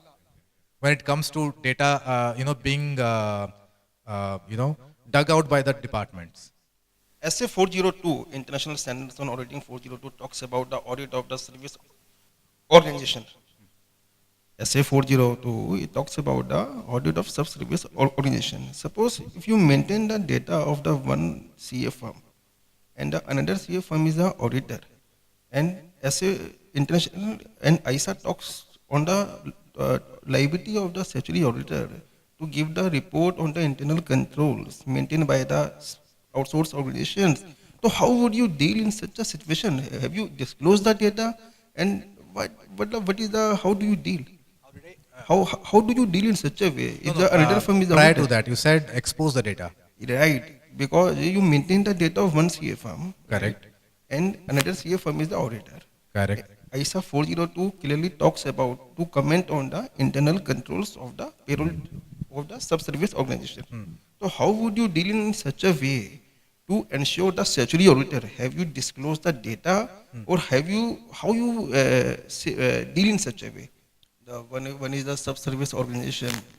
Like they refuse the statutory auditor to show the data, because the data what they maintain pertains to the another big firm. So the statutory auditor have qualified the report, because ISA there are two type of report, type 1, type 2 report in ISA 402. They have qualified the report. Okay. So my question is very simple: how do you deal? Have you disclosed the data on sample basis and like this? Sample basis. Sample basis. Sample basis. In fact, Ganesh is auditor for a few of my companies. So there is a standard format in which we actually share the data to them. And they have every right, and they keep doing that. Whatever questions they have, whatever information they require, we have to share them, share those information with them. It does not mean that I am exposing the entire database of my company. I'm not sure whether Ganesh would be knowing about the entire internal things about the clients that he is auditing about. If the sample selection is around 70% of the total population, then what would you do in such a way? As you say that you shown the sample on sample, but if the sample selection is 70%, so how would you do? Have you disclosed the 70% data to the auditor? Whether the auditor will check the entire 70% No, data? no, sir. There is a clearly international standards on auditing. Correct. There is a different audit constellation, non-statical sampling. So 70% to show the 70% data is, I think, it's not a good to show. How would you deal in such a way? That is very simple question. As far as it is concerned, I put myself in the shoes of the in-house accountant. When I am taking the accounting over from a company, I become his in-house accountant. So I would deal with the data the same way as I would have dealt if I would have been a CEO, or a CFO or a managing director, finance director or a finance manager of the company. The same way is what I'm going to do. Nothing more, nothing less. I request Ganesh Satyamurthy to hand over a memento to the speaker.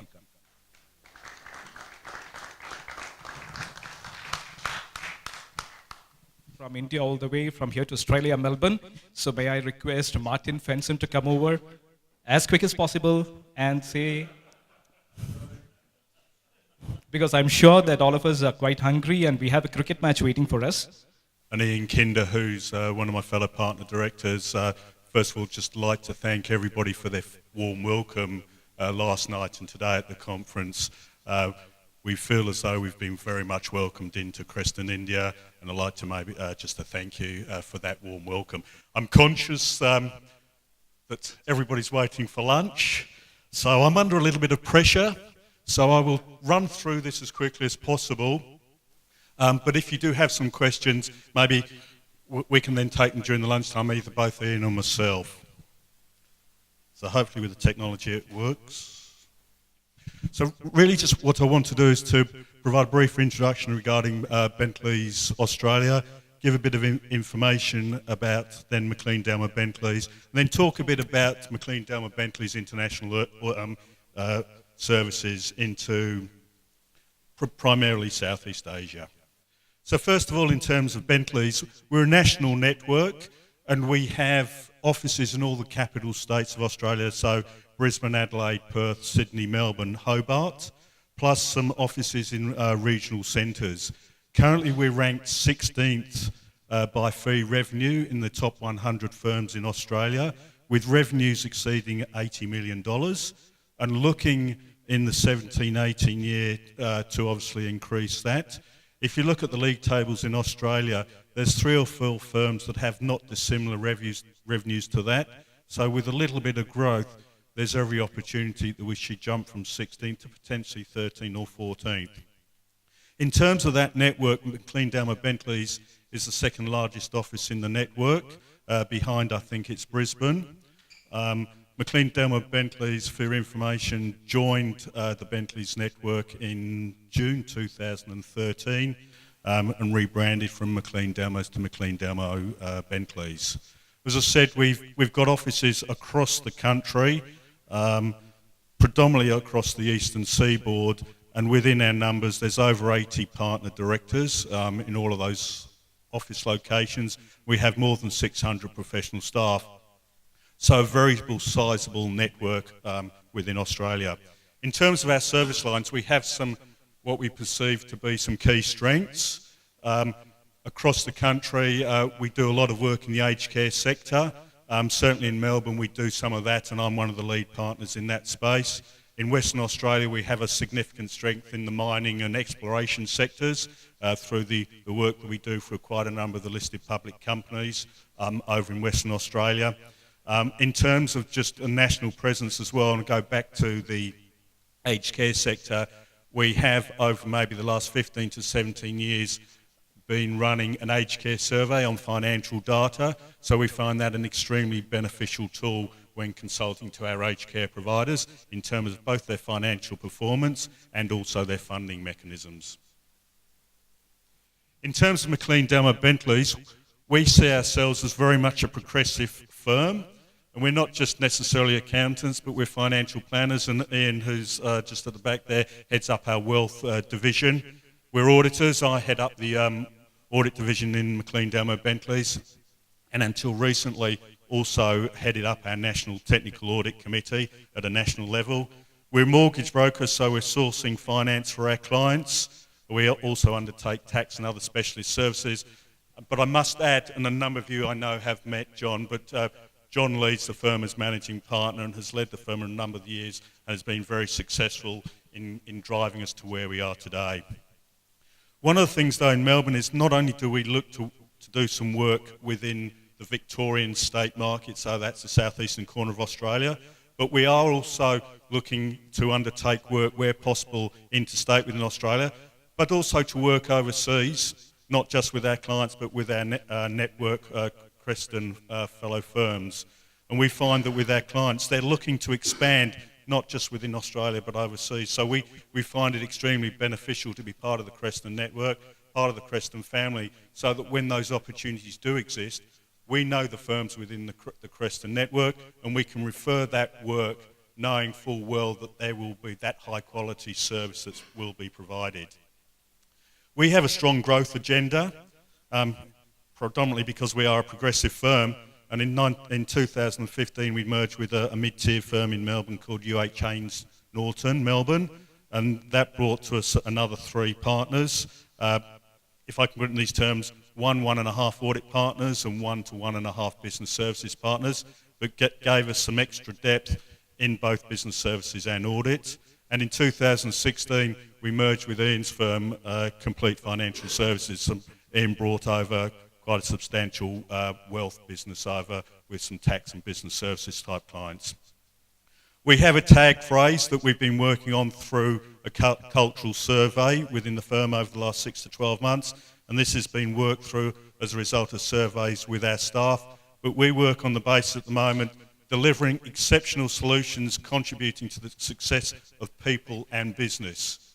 So we're not necessarily just focusing on our clients, we're also very aware that we have staff, resources within the firm, and that we want them to succeed, because ultimately, if they succeed, we're going to succeed as a firm.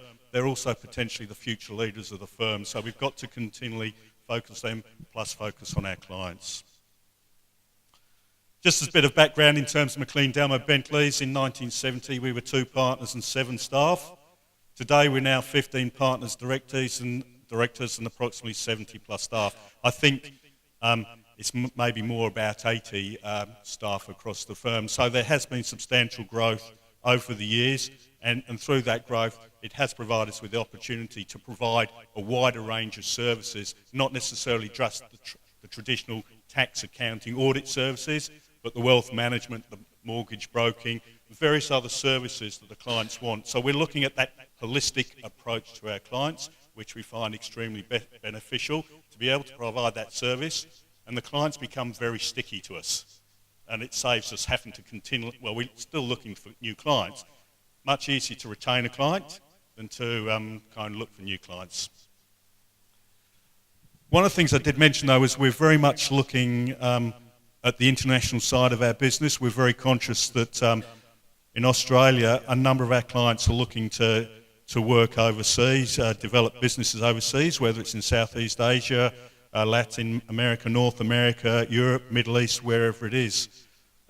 So as a result of that, it's in 2002 that McLean Delmo joined Creston, because we saw that that was the right move for the firm, and clearly has been to date. And in 2008, Alan Ling joined the firm and heads up our international services. Those international services, when we're talking about that, are predominantly providing services into the Southeast Asia part of the world, so Japan, China, Hong Kong, Singapore, Philippines, Malaysia, and that type of area. But we've seen some steady growth as a result of the implementation of that strategy. And again, we're conscious of what our clients are looking for, and we're there to support them. In 2015, in addition to this part of the international practice, we also launched what we call our migration business. In Australia, we have some, in quotes, some challenging visa regulations. And those visa regulations changed just recently, particularly for organisations that have recruited some extremely senior hires into their subsidiaries in Australia to run those businesses. Our clients have challenges understanding those visas, and as a result of that, James Height is leading the charge in relation to the provision of that service, whether we're providing advice on what the visas are and what they mean, or alternatively assisting with the application of the visas. And we're finding that's an extremely valuable add-on service to our clients. In terms of our international services, this slide, it's a little bit of a shopping list, but I've talked a bit about the migration advisory type services. We've got the traditional accounting, bookkeeping, corporate secretarial, the advisory, tax consulting. As I've mentioned, financial services, wealth management, wealth creation, and as part of that financial services part of the firm, we're also looking at succession planning. It's interesting to hear the presentation a short while ago about succession planning, and that's handled either in the financial services part of the firm, or sometimes it falls within the tax consulting. It depends upon where the work originally generates from. Then we also have then the traditional audit and assurance space, and I'm currently very much interested in driving the data analytics side of that practice. We know we have to do it. There's a risk there. We also know there's a value proposition if it's managed properly with our clients, because it can provide some extremely valuable information to the clients in terms of managing their businesses. And therefore, that's one of the projects we currently have and we're working on at the moment. I think this is the last slide, so hopefully I'm not running too much over. We have a China desk. Again, this is run by Alan Ling, and this was established in 2015. So it's designed to facilitate business between Australia and China, both ways. And as I said, Alan heads up that, and Alan, I think, spends anything up to maybe 2 or 3 months of the year in that part of the world. And he needs to be up there to generate the contacts and the business, and certainly it's been very successful. As part of that strategy, we opened up an office in Guangzhou on the 1st of December 2016. That's not a Bentley's office firm, it's a McLean Demo Bentley's office, specifically in Guangzhou. But if you do look to track it down, it's not branded McLean Demo Bentleys, it's just branded McLean Demos. We're not allowed to use the word Bentleys in China because I think the Bentley's car manufacturer from the UK has trademarked that name there, so unfortunately we can't use the name Bentleys there. But also last year, we're very conscious of the opportunities and the successes we're having in that particular area. So we've JV'd with Brightsure, one of the Creston members in China, and we're finding that's extremely successful. And we were very pleased that at the international conference we won an award as a result of the developments there. So that's a little bit of an overview of the firm. I should mention, I've talked about Bentley's and Bentley's Australia. We don't necessarily look at Bentley's as Bentley's Australia. We also have a New Zealand firm, and that's part of the Bentley's network. They're based in Auckland, and we very much see them as part of the Bentley's Australasia network rather than maybe just Bentley's Australia. So thank you very much for your time. As I said earlier, thank you very much for your kind welcome and the way you've welcomed us to the conference. Your invitation to the conference has been much appreciated. We're looking forward to the cricket this afternoon. Hopefully the English will win. Highly unlikely.